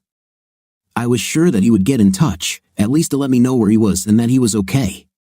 It seemed to me that I needed to wait until he took this step himself and not insist on my own and call first. I had to keep waiting. Returning home to an empty house and making myself a small dinner, I again realized the consequences of my stupidity. Is this what my life will look like now? Divorced, living alone, spending many evenings eating dinner alone in the kitchen or in front of the TV. Was the man I loved more than anyone in the world, except my children, really gone from my life forever? I couldn't believe it, but I knew that husbands and wives get divorced because of cheating all the time. No one hearing this story would judge Dan. Are you saying that his wife brought home a young guy and spent the whole day with him in their bed? Damn it, poor Dan. What but she seemed so sweet when we met. After dinner, I called my sister Diane, 5 years older than me. She has been my best friend since childhood. She gave me advice, protected me from our middle brother Jason when he went on a rampage, taught me about boys, clothes, and makeup, and inspired my endless adoration. Now that we were both adults with jobs, families, and responsibilities, we were a little closer to equals. But I still turn to her for advice and support when problems arise, and this case definitely fit that description. Diane and her husband lived near Pittsburgh, and we didn't see each other as often as we would have liked, but we talked on the phone all the time, so she wasn't surprised to hear from me. Before I could call her, I started telling her the whole story, my initial attraction to Chris, our day in bed, my guilt, that hot night with Dan, my confession, and his angry departure. And before I could start telling the story, I was already crying, sometimes so hard that I could barely speak. It took poor Diane a long time to fully learn the whole story, but she listened patiently, offering sympathetic words and sighs where appropriate. My dear Ellen, she said finally, it's really a mess, isn't it? Yes, I answered, still sobbing, and I arranged all this myself. As we talked, my patient sister helped me realize that I actually had two problems. One is Dan, his pain, and the serious threat to our marriage. Up to a certain point, Al, there's not much you can do about it. You can only let him know how much you love him, how sorry you are, and that you are ready to do almost anything to save the marriage. But the decision about what to do next will ultimately be his. But your second problem is Chris. You still seem to lust for him. She giggled. Sorry, I know you shouldn't laugh, but it looks like you had a really great time with him. It's true, Diane, I said. Thank you for being honest with me. I've never had intimate like his in my life, and all I can do is talk about it endlessly. It was amazing, phenomenal, divine, I don't even know what to say. I was already on edge before we even got to the bedroom, and then he knew exactly what buttons to press. It was a world record for passionate sessions. Okay, Ellen, she said, and I envy you, to be honest. But what now? I don't know, Diane. Obviously, Dan will never take me back if I do this again. I already told Dan that there won't be a second time with Chris. Believe me, I know that my husband and my marriage are much more important than a fleeting affair, even such a cosmic one. But this does not mean that the desire has passed. I'm scared, but I still really want Chris." There was a long pause, then Diane said, "Well, Ellen, I think we're getting to the root of the problem. Like I said, there's not much you can do about whether Dan will come back to you, but you definitely need to resolve your feelings for Chris one way or another. As long as he remains in the picture, even just in your head, you will never get your marriage back." "I know," I sighed. "I'd love for him to go somewhere, like Tanzania, but unfortunately, he's in his first year of graduate school at U, so he'll probably be around for a couple more years." There was a noise behind me, and Diane said, "Sorry, honey, I have to run. My teenagers are fighting again. Probably again over something important, like the TV remote control. I love you, don't do anything stupid, and call me again soon, okay?" Although Diane did not help me solve my problems, after talking with her, I felt better. It's always been like this, that's what big sisters are for, at least mine. How was the rest of the week? I went to work, came home, and had dinner alone. I lay in bed at night, sometimes crying, always feeling sorry for myself. I was angry with myself. I understood that it was completely my fault, and I tried to remember that what Dan, my completely innocent husband, felt was 100 times worse. How could he ever forgive me for what I did to him? Would I be able to let him back into my heart if he betrayed me the way I betrayed him? So, what the hell am I supposed to do with Chris? Dan called me at home after dinner on Wednesday. The conversation was short and rather gloomy. He wanted to give me his number at the Marriott and let me know he was okay. "I started seeing a therapist," he said. "I was referred by Ed from the counseling center. I've only been to the appointment once, but I think it will be useful. He deals mostly with family issues, so if he offers, maybe I'll call you to invite you to come with me." "Dan, I'll be happy to do it. In fact, I'll happily do whatever you want. I am the one who caused all this, and I am so sorry. I just want you to know how desperately I want you back, but I understand that the decision is yours." There was a long pause, and finally, he said, "Thank you, Ellen. It seems to me that it will take some time before I understand what I want. Tomorrow, I'll probably stop by the house during the day to pick up some things." I felt tears begin to well up in my eyes. "Do you want to come over after work? I could cook you dinner and wash your dirty clothes." Another pause, then he said, "No, thank you. I know you're home, but I'm not ready to see you right now." We said goodbye after a minute or two, and I spent the rest of the evening in tears. The rest of the week was pretty much the same, except for one really scary moment. On Friday, I was sitting at my desk merging files when Emily stopped by to say hello. "Chris said hi to you," she said. "He said it was a pleasure for you to have lunch together at Ellen's last week." I stared at her, not knowing what to say, feeling my face flush. "Chris told her?" For a moment, I was overcome with horror, then I pulled myself together a little. Emily's face showed no malice, only friendly innocence. God bless. It looks like Chris only told his aunt about our dinner. "Oh, sorry, Emily," I said flippantly, my thoughts were somewhere far away. "Yes, Chris and I bumped into each other by chance, and we had fun. He told me a lot about the anthropology department and its political intrigues. I have to say, Chris is pretty insightful for a freshman. He has a good understanding of all these internal feuds." We chatted for a bit, and I was gradually gaining my composure. As Emily was about to leave, she said, "Well, Chris asked me to tell you that he hopes to see you again soon." I blushed again and said something neutral like, "Of course, that would be great." As Emily disappeared around the corner, I dropped my head onto the table. It was a terrible shock. I also realized that once my fear of what Emily might know had subsided, even an innocent conversation about Chris turned me on a little. My mind knew 100% that it was over between Chris and me, that our amazing day was a single mistake that would never happen again. The only problem was that my body didn't seem to get the message yet. Dan's story. On Thursday at 5 p.m., I was again in Arthur's office. We both remembered that the first item on our agenda was Bridget, and I told him in detail how I had been obsessed with Bridget Zuzik for months. Bridget came to Columbus about 6 years ago, the wife of a new star, young assistant professor of economics from Slovakia. Despite her last name, she was Irish and looked the part, tall and slender, with pale skin and bright green eyes. She was a typical Irish redhead, except her hair was jet black. It was shiny and reached just below her shoulders. I was introduced to Bridget at a fall party hosted by the economics department, where about 100 people were mingling and eating snacks in the luxurious modern home of one of the senior faculty members. I politely greeted her husband, Iston, and then almost tripped over my own tongue when I shook Bridget's hand. She was amazing, there's no other word. Her pale skin, dazzling hair, hypnotic eyes, and perfect figure in a black dress that was quite decent but somehow seductive. And on top of all this, she was a flirt, a tease. I knew it within the first few seconds by the way she held my hand a split second longer and said, "It's very nice to meet you," in that deep, melodic voice that seemed to drag on a little at the start of the sentence. I was almost 40 then, and she could hardly have been more than 28. I was definitely neither handsome nor an idol.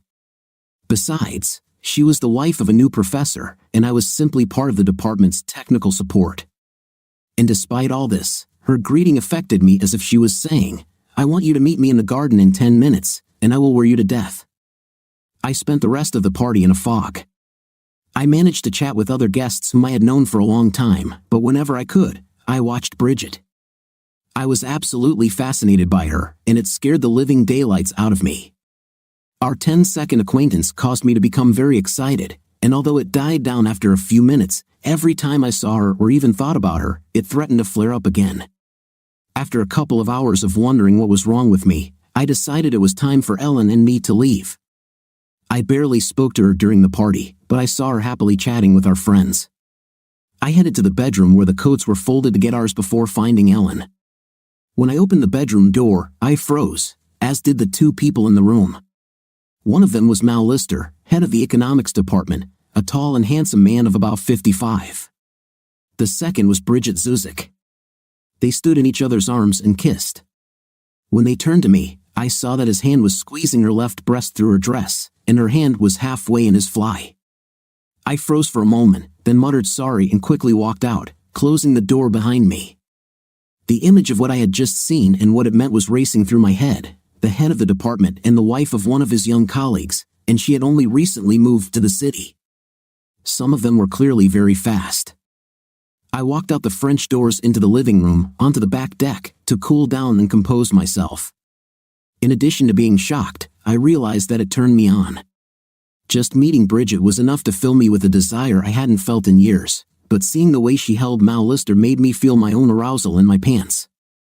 I probably stood there alone for about 10 minutes, finally deciding that they had probably already left the room. I was going to go back for my coat, but when I straightened up, I was surprised to see Bridget next to me, with a smile reminiscent of the Mona Lisa. We both spoke at the same time. I said, "Sorry for barging in like that," and she said, "Sorry for embarrassing you." We both smiled in synchronicity, and then she spoke again. "Sorry, Dan, there was no embarrassment," she said, her face showing no signs of guilt, only amusement. "It probably wasn't the best place for what we were doing. I guess I should have knocked," I said, feeling myself blush, but I never thought that anyone could be there. She took my arm and squeezed it, turning us both so that our backs were to the house and our faces to the garden. No, it's our fault," she laughed softly, a surprisingly pleasant sound. Again, I felt desire overcome me. Then, she looked at me more seriously. "Dan, tell me, have you ever imagined for a minute what it would be like if you were in my place? Have you thought about it, even a little?" She turned her body towards me and kissed my ear. "Yeah, I think you've really thought about it, haven't you, Dan?" She laughed her wonderful, melodious laugh again, then left me and returned to the party in the living room. I stood there for another 5 minutes, stunned but incredibly excited. What was that? Was this a proposal, or just a continuation of her teasing? Or perhaps a way to reinforce her gratitude for my promise to remain silent? Whatever it was, I was shocked. At that point, I would have given my entire life savings, and probably my kids' college funds, for the chance to sleep with Bridget Zuzik. There was nothing in my head but desire for her, a desire so strong that it overshadowed all thoughts of decency, loyalty to Ellen, or even common sense. After another 5 minutes, when my excitement had subsided enough to be hidden, I returned to the bedroom for my coat, found Ellen, thanked the owners, and quickly drove us home. Ellen and I were chatting about the party, but I could barely hear what we were saying. I paid the nanny, and then, without any ceremony, I pulled Ellen into the bedroom. She looked at me in surprise, but I couldn't explain my behavior. I just said, "I can't explain it, honey, but you're so beautiful, and I want you so badly right now." This was enough, and soon I had her clothes off. She only allowed me to take off her dress, asking, "Don't tear my beautiful green dress." That night, I had intimacy with her like a man possessed. I couldn't slow down for tender caresses. As soon as she let me, I was between her legs, greedily pleasuring her, but not gently. At first, she tried to stop me and asked me to slow down. We didn't often have a night this rough, but she had drunk some champagne and was more than ready to play her part. I kiss her, I whispered her name again and again, but Bridget was in my head the entire time. After a couple of minutes, I was already on the verge. It wasn't just intim, it was a mad passion more intense than anything we'd done in the last 10 years. When we caught our breath, Ellen said, "Wow, who is this, and what have you done with my husband?" "Oh, that guy," I said. "He said I could keep you busy for a couple of rounds tonight." "I think he's still at the party." "A couple of rounds?"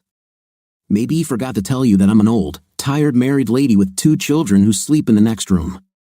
"Yes, he mentioned something about it, but he also said that once you warm up, you'll have a ton of energy." I chuckled, by now gently stroking her breasts, and she started responding to it. We were both excited, and only one of us knew that at that moment, I was mentally caressing not Ellen, but Bridget's small, firm breasts. Suddenly, I wanted the room to be dark.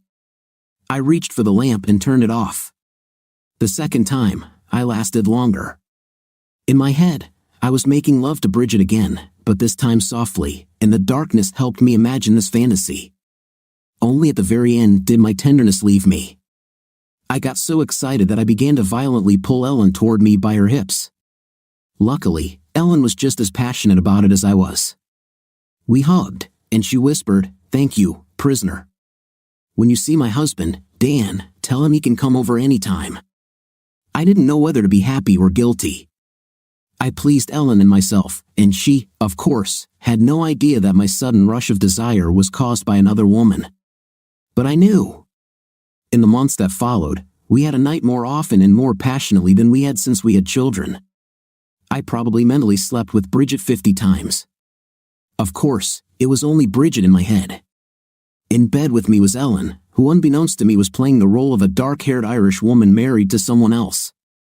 Ellen asked several times what was happening to me, but I could never give her a good explanation. The best I could say was, "I don't know, honey." At some point, I realized that I was soon 40. I don't want to go through one of those midlife crises when you buy a red Porsche, but I want to enjoy life as much as possible, and you look so gorgeous that I just want you every chance I get. I don't want to wake up one day as an 80-year-old and wish we had an intimate more when I still could. She seemed quite happy with this answer, and while I missed the point, my insane lust for Bridget, the rest of my explanation was plausible enough that I could live with it. I saw Bridget a few more times, but we no longer had any flirtations like we had at the party. We met at economics department meetings, but only to wave and smile at each other across the room. I haven't heard any rumors, so either she's cooled off on Mal Lister or they've become more cautious. At the end of that year, her star husband got a job at MUU, and they moved to New York. My obsession with her gradually waned. I still fantasize about her, but not as often or with the same intensity. Unfortunately, this meant that Ellen's nightlife returned to its previous level. About a year after Bridget first drove me crazy, everything was back to how it was before she came to Columbus. Ellen never knew about my hidden, insane lust. I related the whole story to Arthur, who listened attentively and sympathetically. When I finished, he nodded at me. "So I'm guessing, Dan, that you see a parallel between your desire for Bridget and Ellen's recent desire for Chris?" "Yes, of course," I replied. "There is an obvious difference, and it is very important. I never acted on my obsession. I never had an intimate with Bridget. I never betrayed Ellen with her or anyone else. But the thing is, Arthur, I thought about it a lot, both then and now. Maybe I didn't cheat on Ellen with Bridget simply because I didn't have the chance. What if I met her in a restaurant? Maybe I would have started flirting with her, and if she reciprocated, it's hard to imagine that I would have refused. He looked at me. Have you ever stalked her? Did you call her or offer to meet her? No, but not because I didn't want to. I just never thought that she might be interested in me. She was clearly a flirt, but between her husband and the head of the department, I thought she already had the full package. So, in the end, I was guilty of nothing but the vivid fantasies that led to the great night that Ellen and I both enjoyed. But, Arthur, can I really say I'm better than Ellen? We both had some kind of crazy flash of passionate desire for someone else. She accidentally met her man and acted on her desire, and I just didn't get that chance. Does this mean I'm innocent and she is guilty, or does it just mean that her temptation was irresistible and I didn't have it? Arthur thought for a minute and then said, "Your last phrase, Dan, irresistible temptation, seems to be the key to your perception of this whole situation. Was your desire for Bridget truly overpowering? Would you have been able to resist if, say, you met her in a restaurant and she proposed to you?" I shook my head slowly. I don't know, Arthur. I thought about it a lot then. God knows how much I thought about it this week, and I don't know. I wish I could say, of course, I'm stronger than that. I'm committed to Ellen. I'd say no, thank you.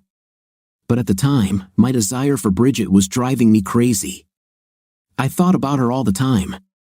Every time I walked into the department, I hoped to meet her by chance, fantasizing about her, in bed with me, with Mal Lister, with her husband. I was almost crazy for a while. We need to stop here, Dan, Arthur said after a minute. But I think we need to continue this conversation when we meet again. How about Tuesday? I believe that your feelings about your obsession and about Ellen's obsession will be key to how you decide the future of your marriage. Thank you, Arthur. I'm pretty sure you're right. The days dragged on. Workdays weren't so bad because I had things to do that kept me busy, but the weekends were terrible, empty, and lonely. I wasn't ready to confide in my friends, so I spent time alone. I took long walks, hoping it would help me stay in shape. They certainly gave me a lot of time to think. I spent a long time on the phone with each of my children, but I didn't tell them anything about what happened. I even went to the mall for a couple of hours, which I usually hate, just to kill time. Life got a little easier when Monday arrived. The worst times were at night, when I lay in the dark, wondering what my life would look like from now on. Will I be left alone? Will I have to start dating again, hoping to somehow find a woman who could give me the joy I felt with Ellen? Or maybe the nights weren't the worst moments were waking up in the morning. I would wake up and sleepily look for Ellen next to me, then suddenly remember that I was not at home, not in my bed next to her, but in a hotel room, alone. I was here because I left my wife, and she left because she slept with someone else. Arthur and I continued to meet twice a week. Our sessions focused almost obsessively on the question of Bridget and whether I could resist her. I couldn't let go of this moment. If I believed that I would have refused Bridget's offer, that I would have remained faithful to Ellen in the face of such temptation, then I simply could not understand how to forgive Ellen for what she had done. But if I gave in to Bridget, then I am no better than Ellen. I am just as vulnerable to temptation and have no right to feel morally superior. My loyalty in her betrayal would come down to a matter of luck, to a simple coincidence of circumstances. Arthur tried to explain to me that this question had no answer and that, in the end, it didn't matter. He pointed out that I felt the same sudden, irrational desire for another person that Ellen did. No one will ever know if I could have resisted Bridget, but that's not the point.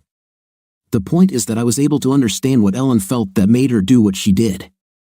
Now, I need to allow my compassion to outweigh my indignation and hurt, because in fact, I knew what it was like to struggle with this unbearable feeling of lust. Can I forgive Ellen for her weakness? I didn't know, but after 3 weeks away from home, I was ready to find out. I called Ellen every 3 or 4 days, but the conversations were always very short, just to let her know I was okay. Now, I called on Saturday for a different purpose. Ellen, it's Dan. Hello, dear. She sounded happy to hear me. I plan to return home today. I don't know what will happen to us next, but sitting alone in a hotel room is no longer helping me. I think we have a lot to discuss, and it's best to do it at home. Her answer sounded restrained but joyful. "This is great, Dan. I'll be glad to see you again. I missed you. I'll be there in an hour, okay?" When I returned home and carried my suitcase to the door, Ellen was already waiting for me. She was smiling, but her face seemed tense, and she looked tired. She probably hadn't slept well, just like me. I wondered if she had spent the night with Chris. It seemed unlikely, but I no longer trusted her enough to be confident in my guesses about her. I immediately carried my suitcase upstairs and placed it on the bed in the guest room. Ellen's face showed shock. I said bluntly, "I'm not going to sleep in her bedroom, Ellen. Not after what you and Chris did there." She blushed, and I saw tears in her eyes. She lowered her head but didn't say anything. I went downstairs to the kitchen for a cup of coffee. I poured another one for Ellen, and we sat down at the table. We hadn't touched each other since I entered the house. I said, "This is how things are. I'm much calmer than I was when I left. I had time to come to terms with what happened. I'm still very hurt, but not as angry anymore. It's more like I'm just sad. I guess I haven't stopped loving you. I can't just turn off this feeling like a water tap. But I don't trust you anymore, and I don't see how that trust can ever be returned." Ellen simply nodded, looking completely miserable. "But there's a story I have to tell you that you may not know anything about. This is the main reason I returned home. It concerns something that happened 6 years ago. Do you remember Bridget Zuzik?" I told Ellen the whole story, much the same way I had told it to Arthur George. She listened attentively, surprised from time to time, but didn't interrupt until I had finished. Then she said, after a short pause, "Wow, Dan, I can't believe how similar this story is to what happened to me and Chris. Except that you and she will never." I nodded. "Yes, and I've discussed this with my therapist many times. Could I have resisted Bridget? Perhaps I wouldn't have resisted, and then I have no right to punish you for what you did." "No, Dan," Ellen said with unexpected firmness. "Whatever your fantasies were, you never acted on them. It doesn't matter the circumstances, you have not cheated, broken your vows, or jeopardized our marriage. I did. But you also confessed to me, Ellen. You didn't let it turn into a long-term affair, and you didn't keep me in the dark." After a pause, I asked the question I swore I wouldn't ask myself, "Have you seen him again?" She shook her head. "No, Dan. I told you this won't happen." Her face was serious and completely sincere, but I was torn by how little I believed her. What a fragile thing trust is. How the hell do you put it back together after it's destroyed? We had a quiet dinner, then watched TV together. I think we were both trying to make it seem like a normal evening. Neither of us wanted to deal with the pain again. But when we went upstairs to bed, it was hard to ignore the fact that we were going to different rooms. Ellen said, "Honey, I understand why you don't want to be in the bedroom. Can I join you in the guest room tonight?" I looked at her. I was expecting this question and was going to say no, but a different answer came out of my mouth. "I'm not ready to make love, Ellen. But if you were a regular nightie, nothing pretty, I'd love to hug you before bed."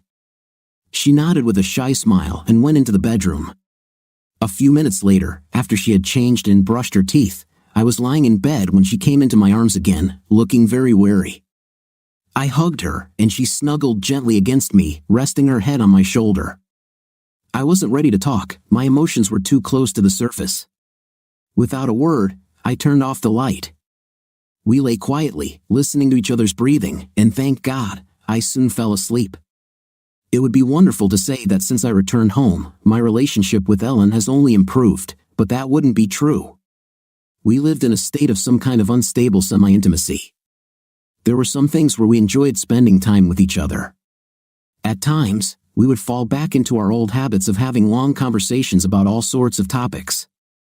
We worked well together around the house, cooking, cleaning, sharing other responsibilities, just like before. But we never returned to our nightlife, not even to hugging and kissing.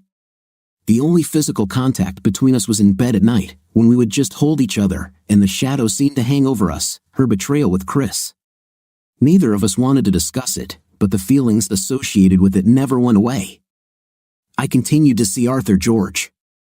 I had a plan to test Ellen, and he couldn't talk me out of it. Dan, he said, you have to understand that you won't get anywhere with this plan. If she fails your test, you'll be convinced that you need a divorce. And if she passes it, it still won't rid you of all your fears. It just doesn't make sense. Part of me knew he was right, but I stubbornly refused to back down. I chose a morning when I knew Ellen would be at work to go home and check her email. Her computer at home was linked to the system she used at work, so I could see all her incoming and outgoing emails. First, I checked to see if she had any contact with Chris since they spent that day in bed. I didn't find anything. I then decided to write to Chris myself, sending him a carefully crafted letter on behalf of Ellen. Here's what I wrote. Dear Chris, I've thought about you a lot since we spent that day together. Could you come to my house this Thursday at 7 p.m.? Dan won't be home until 10 o'clock, so we'll have plenty of time for the two of us. This may sound stupid, but please don't reply to this letter, just come if you can. And when you come, pretend that I never sent you this letter. I'd really appreciate it if you could just pretend you came by accident. Hope to see you on Thursday. With love, Ellen. When Thursday came, I called Ellen around 2 p.m. and told her that we had a serious problem with the server and that I would have to work until 10 o'clock or 11 o'clock. I told her to eat dinner without me and that I would find something for myself when I returned. Of course, there was no server repair. At 6:45 p.m., I was sitting in my car, parked 6 houses away, in a place where I could see when Chris would arrive and leave. My test for Ellen was simple. She would either send Chris away or go back to bed with him. I assumed that if they just talked, he wouldn't stay for more than 30 or 40 minutes. If an hour passed, it would be obvious that things had gone wrong. As Arthur said, he thought the idea was completely useless, but I just couldn't let it go. So I sat, listening to the radio in the car, thinking about what awaited me next in life. Chris arrived at 7:05 and headed straight for my house. I didn't see Ellen open the door, but a few moments later, Chris walked inside, and the door closed behind him. I sat and listened to music but practically didn't perceive it. The first half hour wasn't too bad, but then it got really hard. I silently begged the door of the house to open, but it did not move. I closed my eyes for 10 minutes, and when I opened them again, only 30 seconds had passed. At 8:15, I realized the worst. I had orchestrated my own heartbreak. My wife was cheating on me again with Chris, and I was the one who made it happen. I wanted an answer, and my God, I got it. At 8:30, I realized I was crying. By 8:45, I couldn't take it anymore. Why was I even sitting here? I could walk in, find them in bed, and play the final scene of the destruction of our marriage. I started the car, but before I put it in drive, I saw Chris come out of my house, get into his car, and drive away. I quickly drove to the house and burst inside, hoping to catch my guilty wife trying to clean up the evidence of her crime. When I entered the house, Ellen was sitting in the kitchen, fully dressed in the same clothes she wore to work.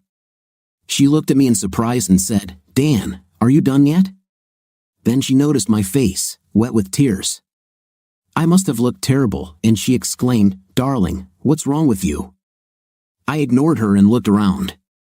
There were 2 empty coffee cups on the table. I ran upstairs to the bedroom. The bed was neatly made. I tore the covers off to check the sheets, but they were clean. I quickly checked all the other beds in the house, and the result was the same. I heard Ellen come upstairs and say, "Dan, what's going on?" I ignored her and ran to the bathroom, looking for signs that someone had taken a shower, but the shower was dry. I looked in the laundry basket, then in the closet and under the bed, searching for clothes that she might have taken off when they started making love, but I didn't find anything. Upset and confused, I fell on the bed. Ellen looked at me with concern in her eyes. "Dan, what the hell is going on?" I suddenly burst into tears. "I know Chris was here tonight, and I know you slept with him again." She looked at me straight in the eyes and said, "Yes, Chris was here, but no, I didn't sleep with him. And I never will again, Dan." I couldn't stop crying. It felt like weeks of pain and feelings had finally burst through, and I couldn't control them. "Then what the hell were you doing in this house for almost 2 hours?" Ellen sat next to me on the bed and hugged me quietly. Calmly, she said, "We were talking, Dan." Perhaps he came with the intention that we would make love again, but he didn't touch me, and I didn't touch him. We just sat in the kitchen, drank coffee, and talked. And now he's gone, and you need to tell me what the hell is going on. How did you know he was here? I organized it myself. I screamed. I sent him a letter on your behalf, asking him to come today, and said I wouldn't be there until late evening. I sat in the car down the street and watched him when he came and when he left.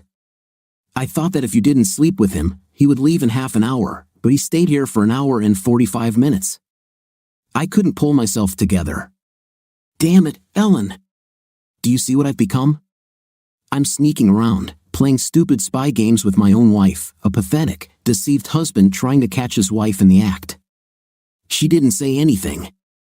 She just held me tightly as I cried. When I calmed down, I sat up and looked at her. She was crying too, her face was in tears.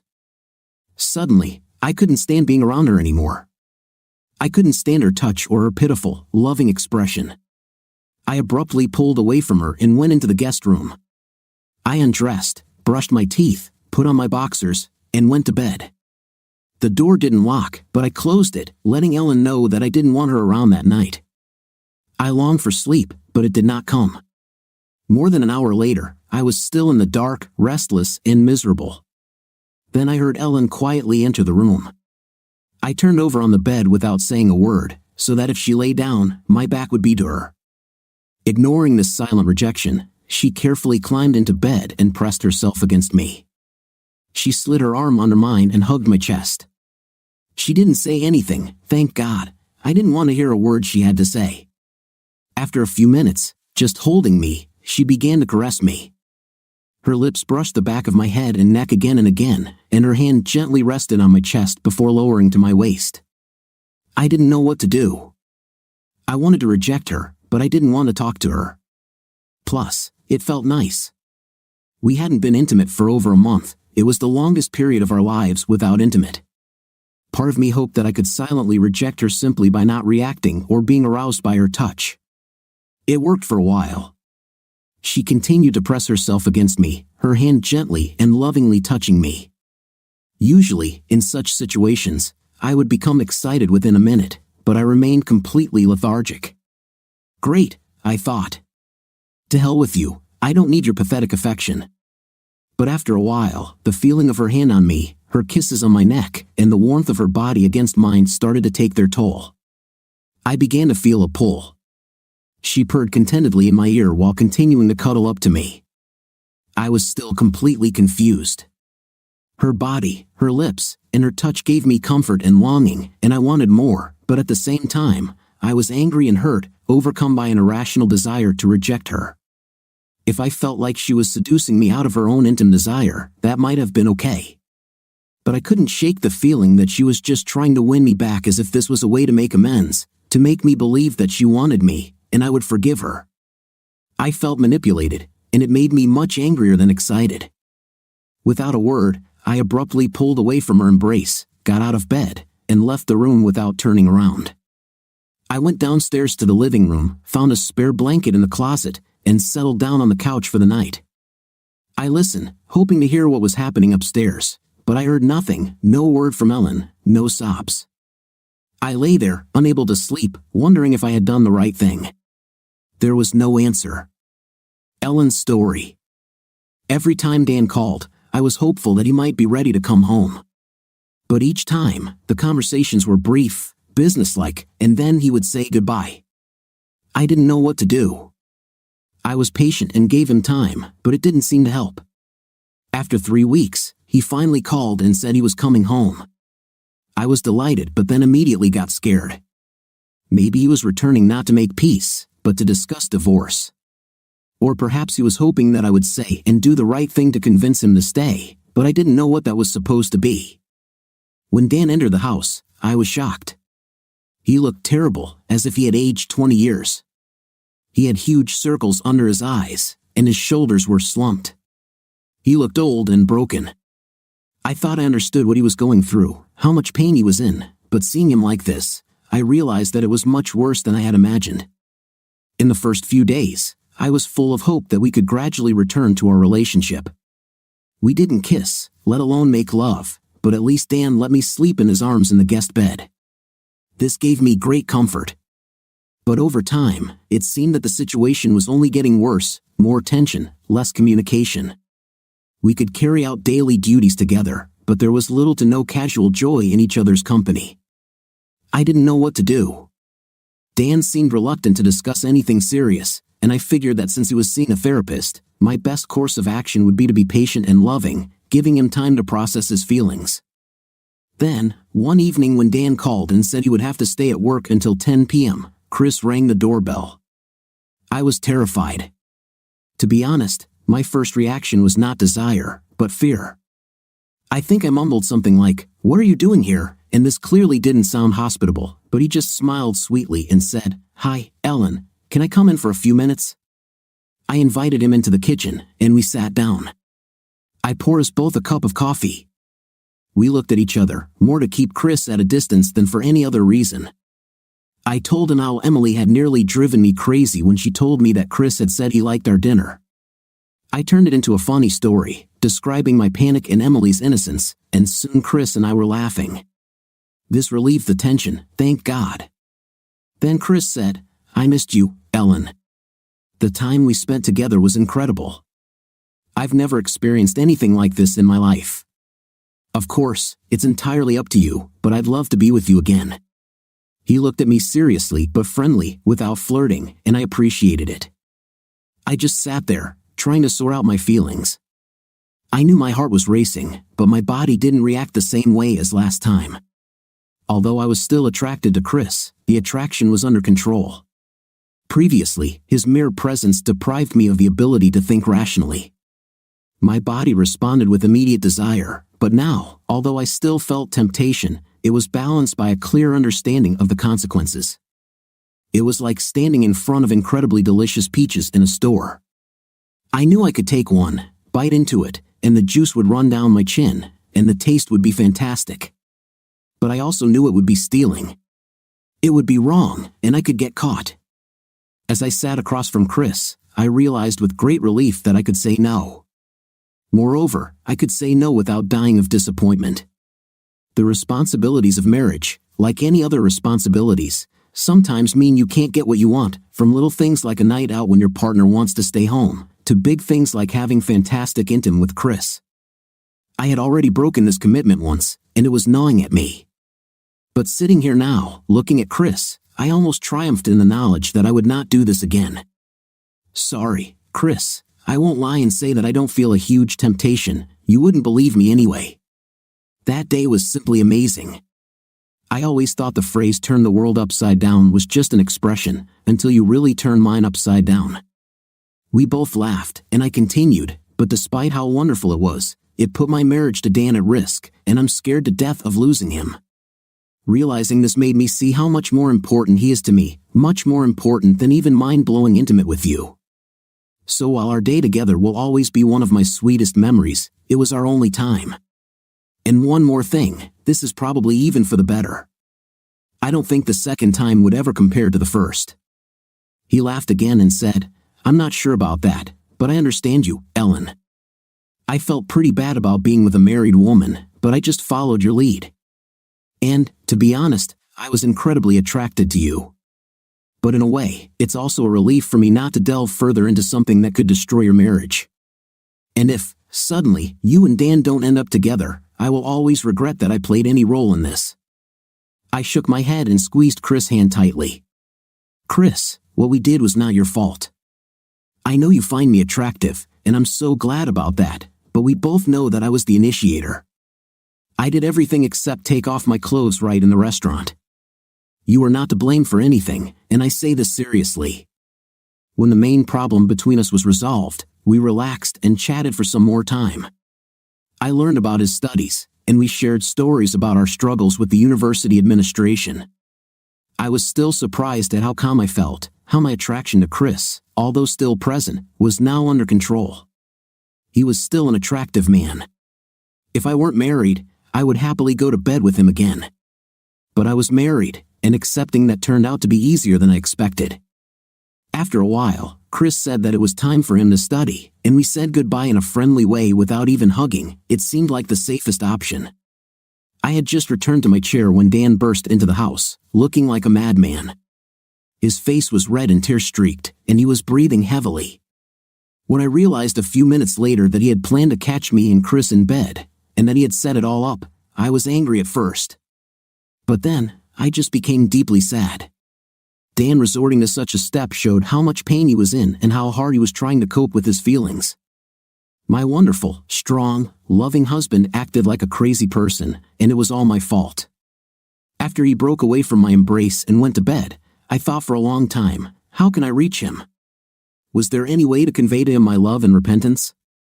How can I fix things? Until this time, when we went to bed, I just snuggled up to him but did not take the initiative.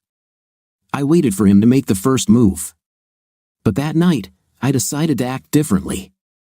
I took off all my clothes and carefully slid into bed with him. I stroked his chest, then lowered my hand down. I was surprised that his arousal didn't appear immediately, but I continued my caresses, and soon everything was as I had hoped. I began to press closer to him, and anticipating our first time in more than a month, our longest period without intim.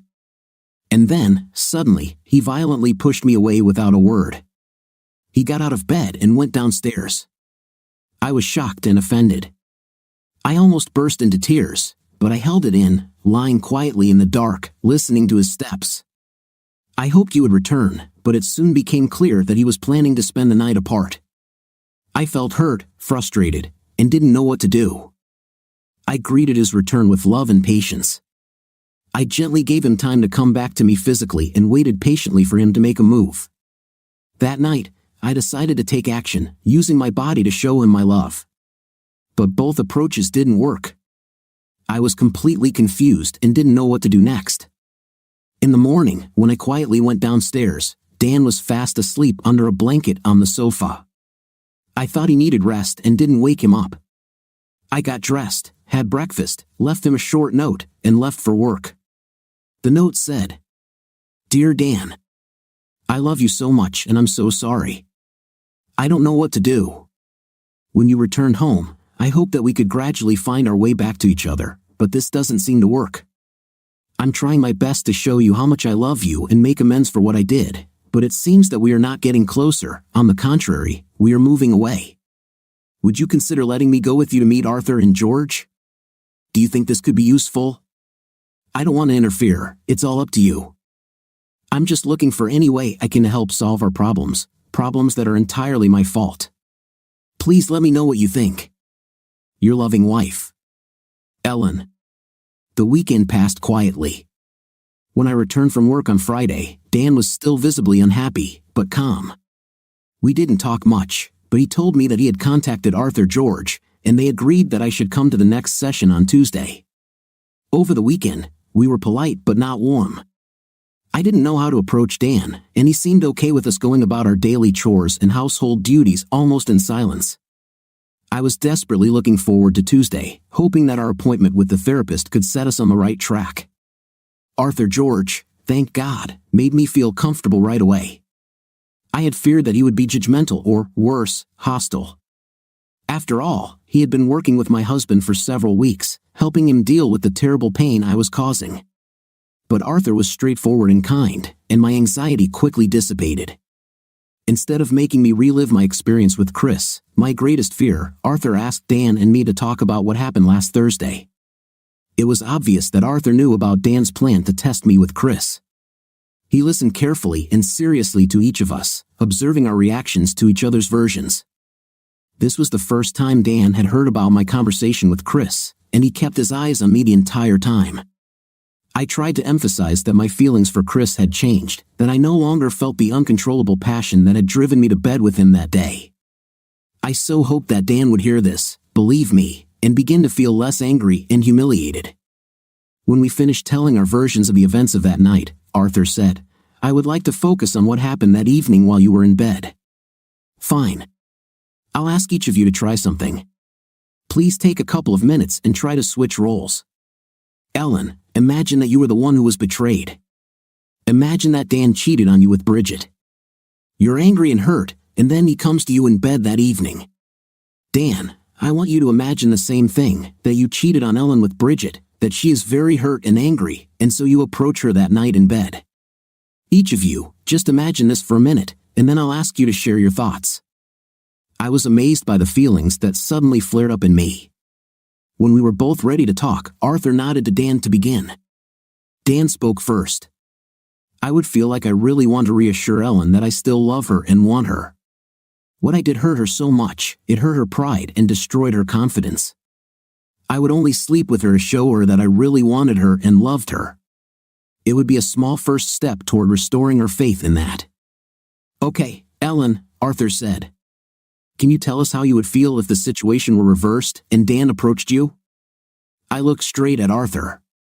The rage I was feeling suddenly flared up, and I continued, that son of a b********* H had a hot night with Bridget, and he knows how depressed I am. So, he climbs into bed, touches me, and expects me to get horny and let him have a night with me to make myself feel better. I know who he's thinking about and who he wants. How can I see this as anything other than hypocritical? Oh, honey, forgive me. Is this supposed to convince me that it's me he wants? Complete nonsense. When I finished, I was almost screaming. I could hardly believe how angry I was, thinking about that night from Dan's point of view. Then, in silence, I cried. Oh, Dan, I said, is that really what it looked like to you? He answered quietly.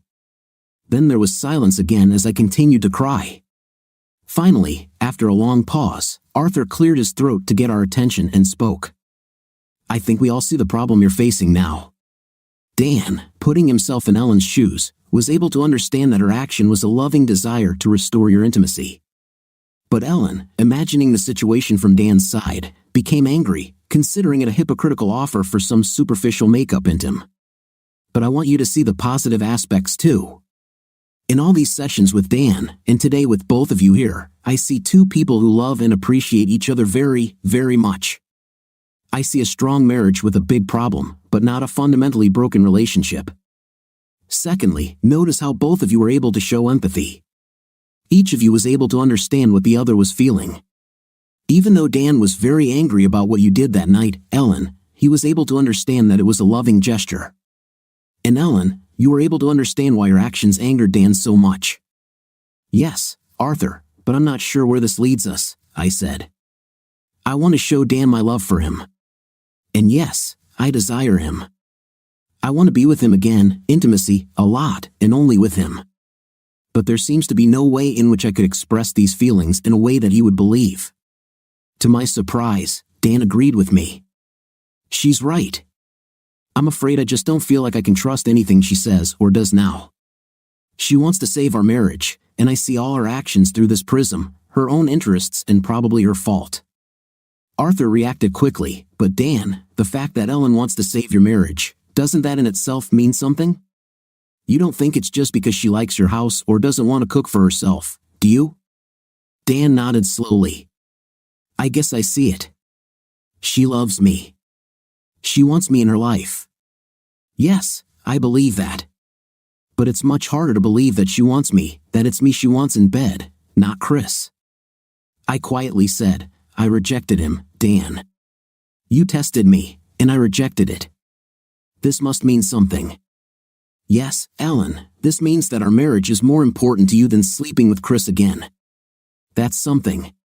But that doesn't mean you want to sleep with me and not Chris. It just means you realize you can't save our marriage if you sleep with him. So maybe this means you're willing to settle for sleeping with old Dan, better than nothing, perhaps.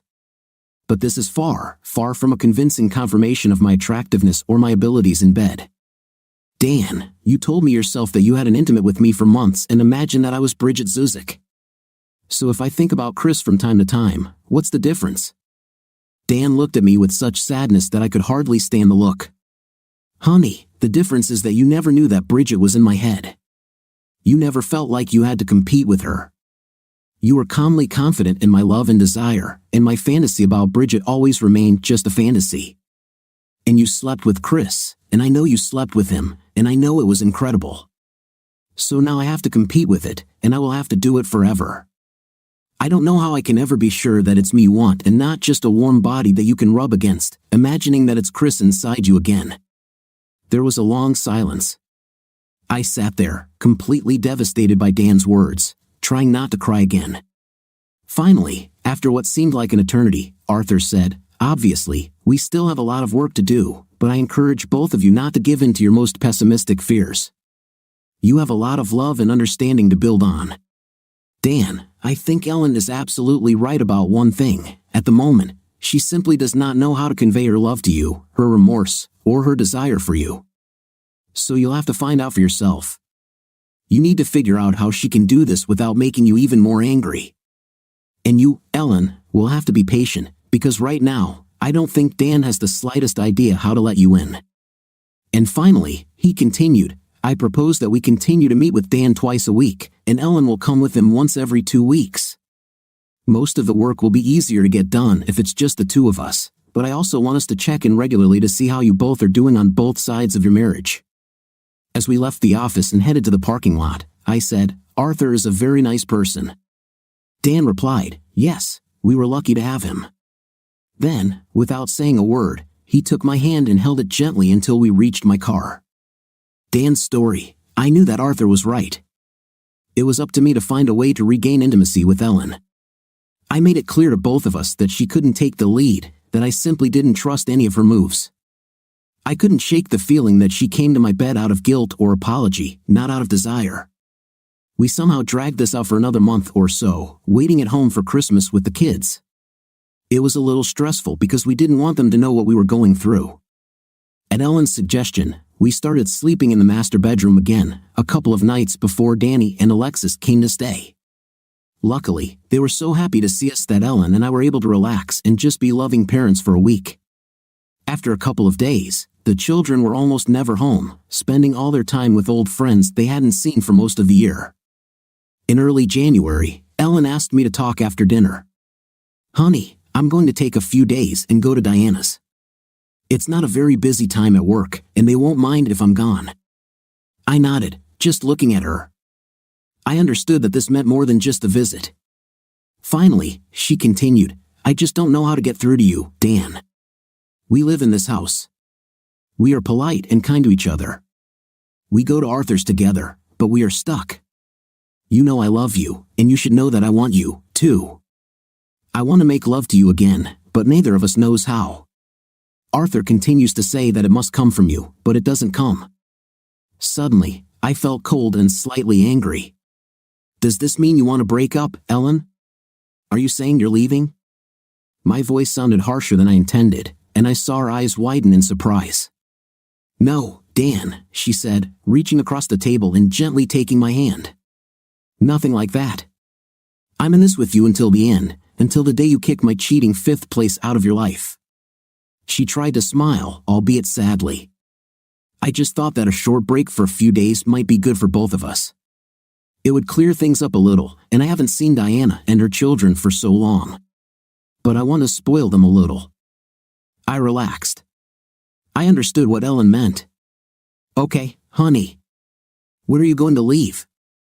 "I'll take a couple of hours off to take you to the airport." My week without Ellen was calm and contemplative. I missed her and noticed that I often talked to her in my head. Her absence allowed me to more fully appreciate all the good things in our relationship and suffer less from our intimate impasse. I found myself mentally asking her all sorts of strange and random questions that I wanted to discuss with her when she returned. A few days later, Ellen called and confirmed that her return flight would be on Thursday afternoon around 3 o'clock. I had an appointment that I couldn't cancel, so she was going to take a taxi home. But when I turned into the driveway around 5:30 p.m., there were no lights on in the house. Instead, I saw Ellen lying at the foot of the stairs on the street, in her warm coat, with her suitcases nearby. I ran to her. She was unconscious, her skin cold and damp. I quickly opened the door, then came back, picked her up, and carefully carried her inside, straight to our bedroom.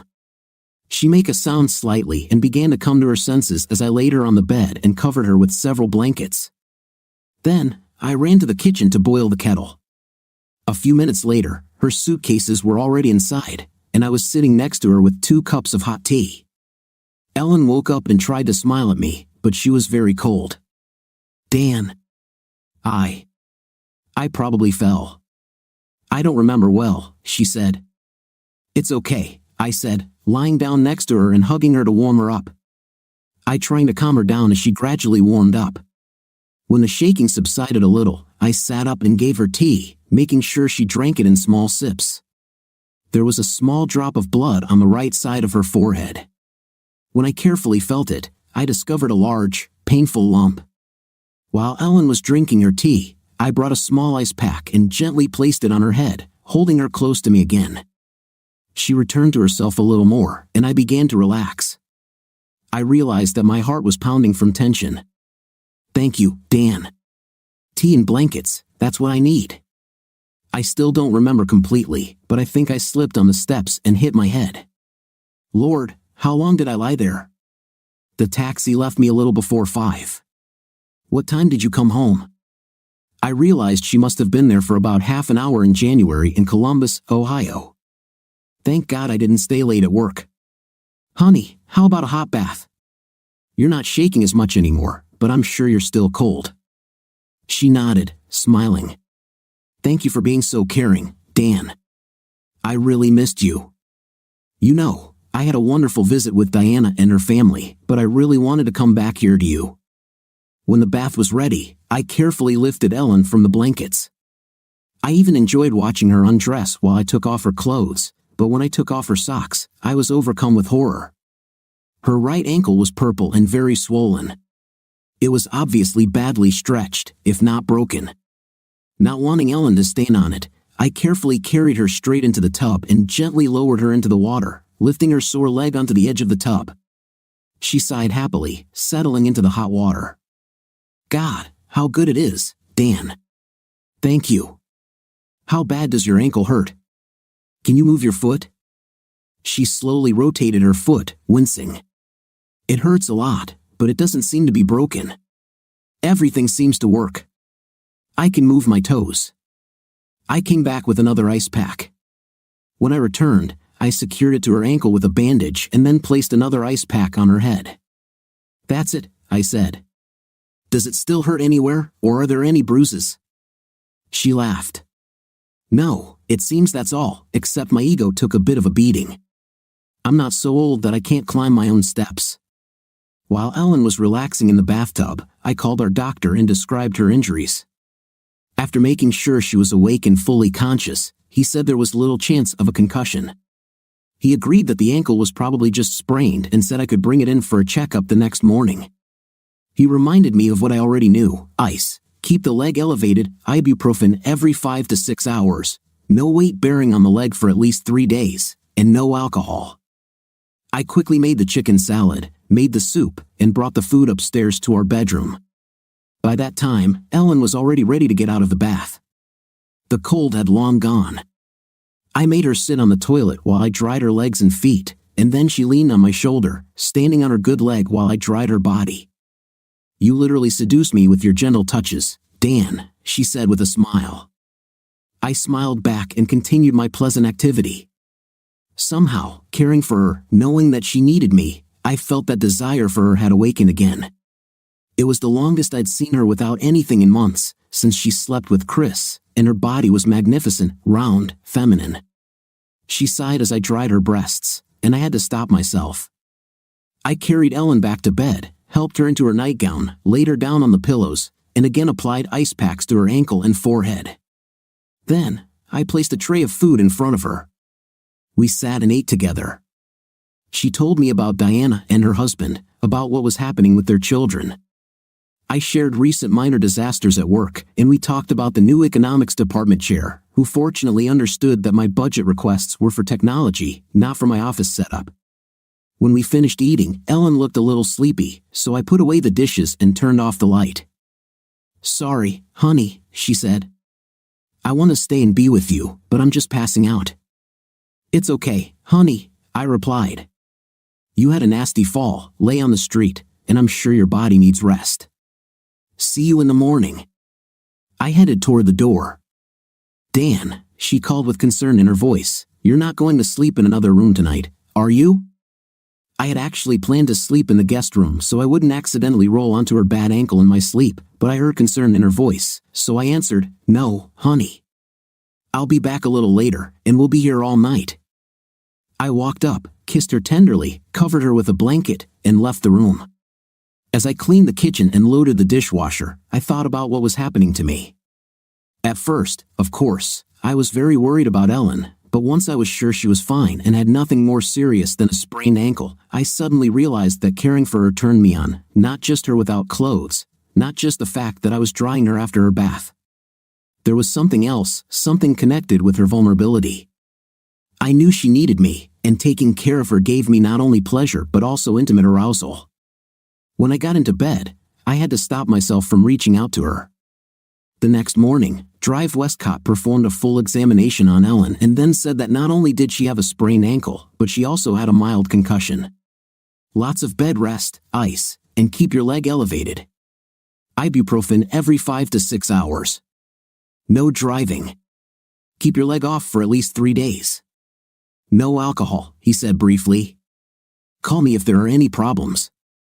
Clear? He gave us crutches, which I put away in the car, but I carried Ellen from the office to the car and then from the car to the house, and again to our bed. 2 hours outside the house had completely exhausted her, and she slept almost all day, waking up only for dinner. I became a nurse for the weekend, or at least a home assistant. I cooked all of Ellen's meals, helped her get to the bathroom or shower, and kept a constant supply of ice and ibuprofen. Mostly, I liked it. I enjoyed being helpful and caring for her, and I enjoyed our time together.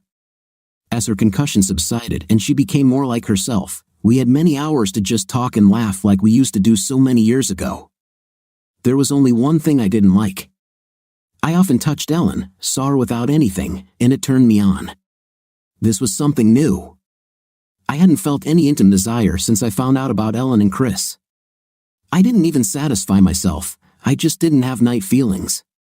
But now they were back, and for some reason, it made me angry. By Monday, Ellen was able to return to work, although I had to drive her around and help her in and out of the car. She moved quite well with crutches. In my session with Arthur on Tuesday, I told him about her fall and how I had been caring for her all weekend. I then told him about my night arousal and how angry it made me when I looked at Arthur. There was a half smile on his face, which for Arthur was the same as if someone else laughed out loud. "What?" I asked, a little irritated. Is it so funny that I was turned on by seeing my wife without clothes and holding her in my arms? "No, Dan, it's not funny," he answered calmly. "Actually, this is great news, but I can't help but laugh a little that your reaction to these feelings is one of anger rather than pleasure." I thought for a minute, and then I laughed too. "I think I understand what you mean," I said. He asked, "Why?" "I think it makes me feel vulnerable," I said, and that puzzled me. Until now, I had no desire to make love to Ellen, and this gave me a sense of control, as if it was important to be able to resist her. As if wanting night meant I was giving up on something. He nodded. "Surrender to what?" "I suppose I'll give up my wounded pride," I said. "Every day when I'm not having intim with Ellen, it's like I'm telling her, 'See how wounded I am? Do you see what you did to me?' Now that I say it out loud, it seems pretty stupid. Cutting off your nose to spite your face." Arthur listened silently, giving me time to think about everything. "And one more thing," I finally continued. "I still don't trust her intimacy. I'm afraid that she will pretend to be excited and passionate about me just to please me, to stroke my ego, and just the thought of it just pisses me off. It makes me want to become a monk and never touch her again." After a long pause, Arthur said, "Well, Dan, there can be many reasons for a night. It's perfectly fine to have a night just for your own pleasure, to satisfy your own desires, as long as you don't force Ellen to do something she doesn't want to do. There's no need to think of intim as a test, where Ellen will rate you on how much you turn her on or how much she wants you." We talked about it some more, and Arthur's words stayed in my head as I left his office and followed Ellen to work. She immediately noticed that I was puzzled by something, and we didn't talk on the way home. When I carried her into the house, she probably expected us to go to the kitchen to prepare dinner, but instead, I went straight to the bedroom, where I carefully set her down on the floor, hugged her, and kissed her. It was our longest kiss in 3 months. Ellen, I want to make love right now. Do you agree? I asked. She smiled widely. Oh, honey, I interrupted. I don't want to talk. I just want to do it. I won't hurt you, but it will be hard for me. Fine, she said, her smile fading, replaced by uncertainty, but she nodded. I quickly turned on the heater in the bedroom to create a cozy atmosphere, took off my clothes, then slowly began to undress Ellen. I touched and stroked her body, removing each piece of clothing as she stood there, allowing me to enjoy her body. When she laid down completely without anything on the bed, I was very excited. There was still some anger in me. I was still angry that I wanted her, but I decided to ignore it. I pulled her toward me and kissed her deeply, running my tongue into her mouth.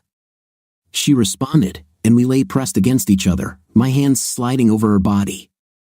I couldn't get enough of her body. It was like I'd never seen or touched her before. I stroked her arms and shoulders, her hips, her buttocks, and then gently laid her on her back and concentrated on her breasts. Ellen lay quietly, understanding that I wanted her to be passive, but her breathing indicated that she too was beginning to get excited. When I finished caressing her, I had a rough night with her. My mind was torn between excitement and anger. The image of Chris kept popping up in my head. How he was here in this bed, how he was inside Ellen just recently. But this did not weaken my arousal. On the contrary, it angered me and made me strive even more for my own pleasure. Something like, to hell with you, Chris, and to hell with you, Ellen, now it's my turn. When all the energy and tension left me, I didn't want to crush her with my weight, so I hugged her tightly to me and turned onto my side. I held her head on my shoulder, feeling her warm body pressed against me, listening to our breathing gradually slow down. I still didn't want her to talk, but after a few minutes, she raised her head and smiled at me, her eyes shining. Baby, it was so. No, I interrupted sharply, suddenly feeling angry. I don't care how it was for you. It wasn't about you. It was about me. You are my wife, and I have the right to have an intimate with you as I please. I know I can't do what Chris did, and I don't care. I'm the one you married, and I'm the only one you'll sleep with now. I tried to pull away from her and get out of bed, but she hugged me tight. Suddenly, I started crying, clinging to her, burying my face in her shoulder like a child. Ellen just held me quietly, saying, "Shoo, it's okay, baby," until I calmed down. Finally, when my tears dried up, I fell back on the bed, completely exhausted. I was too embarrassed to look at Ellen, but she just lay next to me, cuddled up to me, her head on my chest. After a long time, I sat up and looked at her. To my surprise, her face was also wet with tears. "Sorry," I said. "I don't know what." "Shoo," she interrupted, putting her fingers to my lips. "You don't need to say anything else. You're right. I am your wife, and only you can touch me and have a night with me." She smiled. There's nothing more to say. Half an hour later, we were in the kitchen in our dressing gowns, preparing dinner together. We hardly spoke, but I noticed that both of us were smiling and constantly touching each other with fleeting touches, either stroking the cheek or running a hand along the arm. We ate soup and roast beef sandwiches, and Ellen held my hand most of the time. We drank tea and ate a piece of pie, chatting about work and the children. When we finished, Ellen took my hand, looked at me seriously but with a smile, and pulled me toward the stairs. "Please," she asked. This time, it lasted longer and was even better than before. After dinner, Ellen knew I didn't want us to talk, but we both caressed and pleasured each other. I put her in one of my favorite positions. She was kneeling over me while I lay on my back. Our eyes locked on each other as if the whole world had momentarily disappeared. My lips touched her soft, velvety skin, and her every breath seemed to be an echo of my own. I gently touched her body, slowly stroking her back and shoulders, feeling her relax under my hands. Every moment was saturated with warmth and mutual understanding that had accumulated between us for many years. Our unity was felt on a new level, as if not just our bodies, but also our souls, were merging into one rhythm. She leaned slightly toward me, her hair sliding over my shoulders, and our eyes met. At that moment, I felt the depth that can only be felt with the person you truly love. In her eyes, one could read not just desire but understanding and complete dedication. We kissed, feeling each other's warmth, and it seemed that this kiss was the embodiment of every emotion we had ever felt. Every gesture, every touch, at that moment was important and meaningful. Then, she carefully pulled away, and I, not wanting to lose this connection, pulled her even closer to me, deepening our unity. I felt like we were getting closer with every moment, not only physically, but also on an emotional level. Our every movement was filled with tenderness and care for each other. We continued changing positions, and I laid her next to me, behind her back. She settled comfortably under my side, her body gently pressed against mine, and I enjoyed every movement, every breath she took. I felt her warmth gradually filling me, as if she were transferring part of her energy to me. We remained in this silence, where words were superfluous, touch spoke more than any conversation. I caressed her with caution, as if I were afraid to disturb the fragile magic of the moment. My fingers gently slid over her arm, her thigh, as if exploring every familiar detail anew, but with a renewed feeling. Our feelings intensified, and her movements became more and more confident. She moved closer to me, and I felt how her breathing became deeper and calmer. Her skin was warm, and I felt her gradually relax, surrendering to the moment with complete trust and calm. It was more than just physical pleasure, it was a moment of unity, when two people completely open up to each other, bearing their souls and hearts. There was no rush. At that moment, we were together in this silence, in complete harmony with each other, as if all our worries and anxieties remained somewhere far away. She turned to me, her eyes shining, and there was a slight smile on her face that said more than words. This smile invited us to continue our dance. I was in no hurry. I wanted to prolong this union as long as possible, enjoying every moment, every touch, every movement of hers. It seemed to me that time had stopped, and the whole world stood still around us. I moved slowly, touching her skin, holding her tenderly, feeling our bodies find their rhythm. We were in sync, as if this moment had been destined for us. Everything was perfect: silence, our quiet signs, light touches, and that feeling of peace that comes only in moments of complete trust. We sank deeper and deeper into this feeling of closeness and mutual understanding. Every moment felt endless, every breath was a promise of even greater tenderness. At that moment, I realized that there is nothing more important than this connection, this feeling that we are one. Ellen pulled away from me. At first, I didn't understand why, but then she turned to me, her face rosy and beaming with happiness. I was afraid that she would talk, but she just came closer and started kissing me passionately. She kissed my lips deeply, then kissed my cheeks, my eyes, my forehead. She pressed my head to her lips and whispered, thank you," into my ears, gently running her fingers through my hair and stroking the back of my head. Then she returned to my lips, and we kissed for a long time. Finally, without another word, we turned off the light and fell asleep. Ellen's story. Thank God I hit my head, because after that first night of incredible intim, everything changed. I would like to say that everything went smoothly after that, but that would not be true. There were good days and bad ones, good times and not so good ones. On good days, we were so happy. I'd make Dan a particularly delicious breakfast, and then he'd take me upstairs to make love, and we'd both be late for work. Or he would show up at my office at noon with a picnic basket, and we would sit in the lobby of the university library while we ate. We started talking more again, like the good old days. Dan might ask, "Can you explain to me what the Paris Hilton phenomenon is? Why is this even interesting to anyone?" And we would laugh and discuss it for a while. Or I'd ask him why the same people who complain about high gas prices continue to buy SUVs that get 8 miles per gallon. In other words, we returned to our conversations on any topic, talking for hours. One night, he decided to make fun of me a little. We went to bed early and started making love. Dan started kissing me down there and had no intention of stopping.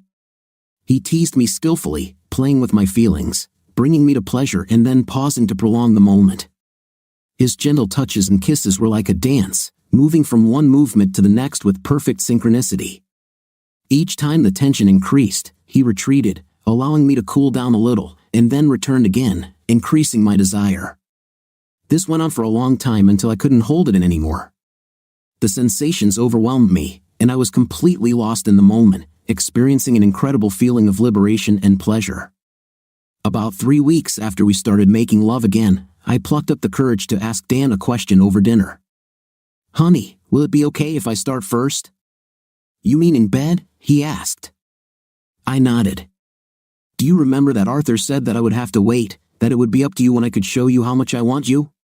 Now that everything is so good with us, I feel it even more strongly." "Go on," he said. "Dan, there have been so many moments over the past couple of weeks when I've been dying to make love to you. For example, yesterday morning in the shower. I was lying in bed and madly wanted to come to you, but I was afraid." He thought for a minute and then said, "It seems like things are really different now. I no longer feel that you can pretend or that this is due to guilt or pity. At least, not that much. Try it next time you feel the urge, Ellen, and if it bothers me, I promise to say it gently. No more pushing away or suddenly jumping out of bed." Dan was silent for a moment and then added, "Can I tell you something else? That night when I actually jumped out of bed, I was still too angry and hurt then. But I want you to know that what you did was very cute. I'd like you to try again someday." I smiled, remembering that moment. I went to bed without a nightgown and pressed myself against him from behind, caressing him, rubbing my breasts against his back. This also turned me on very much, until the moment he rejected me. "I'll be happy to do it again," I said. "Are you busy in about 20 minutes? As soon as I finish with the dishes, you wash, I'll wipe," Dan answered with a smile. But as I said, there were also bad days. I came home one Thursday to find him sitting in a chair in the living room with a bottle of beer, his face cold and distant. Somehow, I immediately realized that there was no need to say anything. I knew what was going on. I sat on the floor next to his chair and hugged his legs, resting my head on his thigh. We sat in silence for a while. Finally, he spoke. "I think I'm getting better. I guess something stupid happened today. Harold told a dirty joke about a grown woman and a young guy, and it made me think about you and Chris again." I didn't answer. I just hugged his legs tighter and stayed there. A few minutes later, he said, "Okay, enough about that. How about dinner?" The moment passed, but there was a worse case. We had a night vigorously, both very excited, and suddenly he stopped abruptly. My eyes immediately opened in surprise, and I saw an expression of pain on his face. "What happened, dear?" I asked. Before I could stop myself, he simply winced, shook his head, and rolled over onto his back, pulling away. Several minutes passed before he spoke. "You sounded like you were really enjoying it, like you were really excited, Alan." This really turned me on, and then I suddenly thought, did you really sound like that to Chris? Maybe he turned you on as much as I did. Could Indy with me ever be as good as with him? He fell silent, and I didn't know whether to say anything. Anything seemed to me like it could easily be a mistake that would ruin everything. "Night with you is amazing, Dan. Sometimes it is gentle and loving, sometimes it is fast and passionate, like today, but it's always great. And you know what? I hardly think about intimate with Chris. Of course, I remember what we did, but it doesn't even occur to me to compare it with what we do." Dan looked at me, wanting to believe my words, but still doubtful. "Think about the last time we had dinner at Chez Marcel. The food was amazing, right? And when you ate your veal, did you compare it to food from another restaurant, or did you just enjoy how tasty it was?" Dan laughed and said, "I understand what you mean. In fact, I thought I should let Ellen try this." I hugged him tighter, and we just lay there together in silence. It was clear that there would be no more intimate that night, but the conversation was much more important. On a Saturday in late April, Dan suggested we go on a picnic and hike to one of our favorite lake spots, 20 miles from Columbus. It seemed to me that he was up to something, but I didn't ask questions. I just prepared us a delicious lunch, and we went. We walked for a couple of hours and then settled down on a blanket and had lunch. I was a little nervous, but Dan seemed relaxed and happy, so I wasn't afraid that anything bad would happen. We carried on our casual conversations as usual. After lunch, he sat down, leaning against a tree, and invited me to snuggle up to him. That's what I did. On Thursday, Arthur and I came to the conclusion that it was time for me to stop our sessions, Dan said. Is it true? That's good news, I replied. In general, we have been going to this for a long time, but something that I talked to him about this week finally convinced us both. Dan gently turned me so that he could see my face. On Tuesday, I told Arthur that it seems that I still haven't completely forgiven you. I know that's not entirely right. I told him I forgave you, but part of me still holds on to what you did to Chris, holds on and uses it against you. I told him I wanted to let it go because it was stopping me from being happy.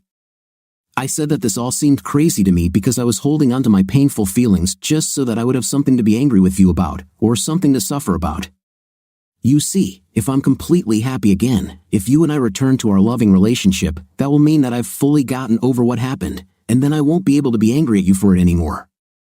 So, in a weird way, I didn't allow myself to be completely happy because then I would have to admit that I'm not mad at you anymore. I would no longer have the moral advantage. I couldn't feel that you owe me anything more for making me suffer if I am no longer suffering. He looked at me carefully. Does this make sense to you? I think so. I think we all sometimes secretly hold on to feelings of resentment or anger because it makes us feel like someone owes us something, and sometimes we hold on to our grievances longer than necessary. Exactly, Dan nodded and smiled. In general, when I told Arthur all this, he thought about it and then said that we are ready to complete our sessions. We were silent for a minute, and I pressed myself closer to him. But I want to say something else, I continued. Even if you stopped feeling pain from what I did, I still haven't stopped feeling guilty, so I hope you don't mind if I continue to try to make amends for you. He smiled again. What are you planning? Well, I have a few ideas. For example, right now, I would like us to put away our lunch, finish our walk, then take a hot shower together, and then, with your permission, I want to have an intim with you until you lose consciousness. Permission has been given, Dan replied. When I got home, Dan had already started preparing dinner. I checked my answering machine and found one message that he hadn't erased. It was from Emily, inviting us to her annual terrace party in a couple of weeks. Feeling anxious, I headed to the kitchen and hugged him. Hello, dear. Did you hear the message? Yes, Emily and her party on the terrace. He looked at me carefully. You look upset. Are you worried about us meeting Chris? I nodded, feeling tears welling up in my eyes. You don't deserve to go through this, Dan. You don't have to pretend like nothing happened or communicate with him, pretending that I never did what I did. Dan smiled and kissed me. I've actually thought about this a lot, Ellen. Emily throws her own party every year, so I knew we'd have to deal with it. It's been a year now, and I'm happy with where we are. I can handle it. I can be a man.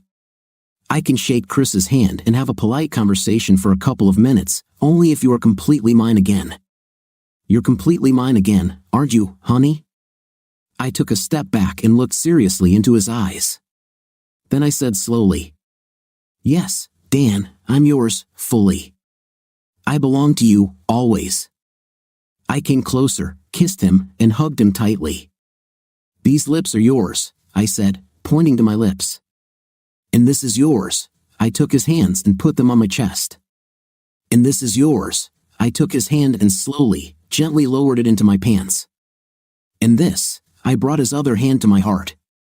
Okay then, Dan said. In that case, we'll go to Emily's party, talk to everyone, including Chris, and have a good time.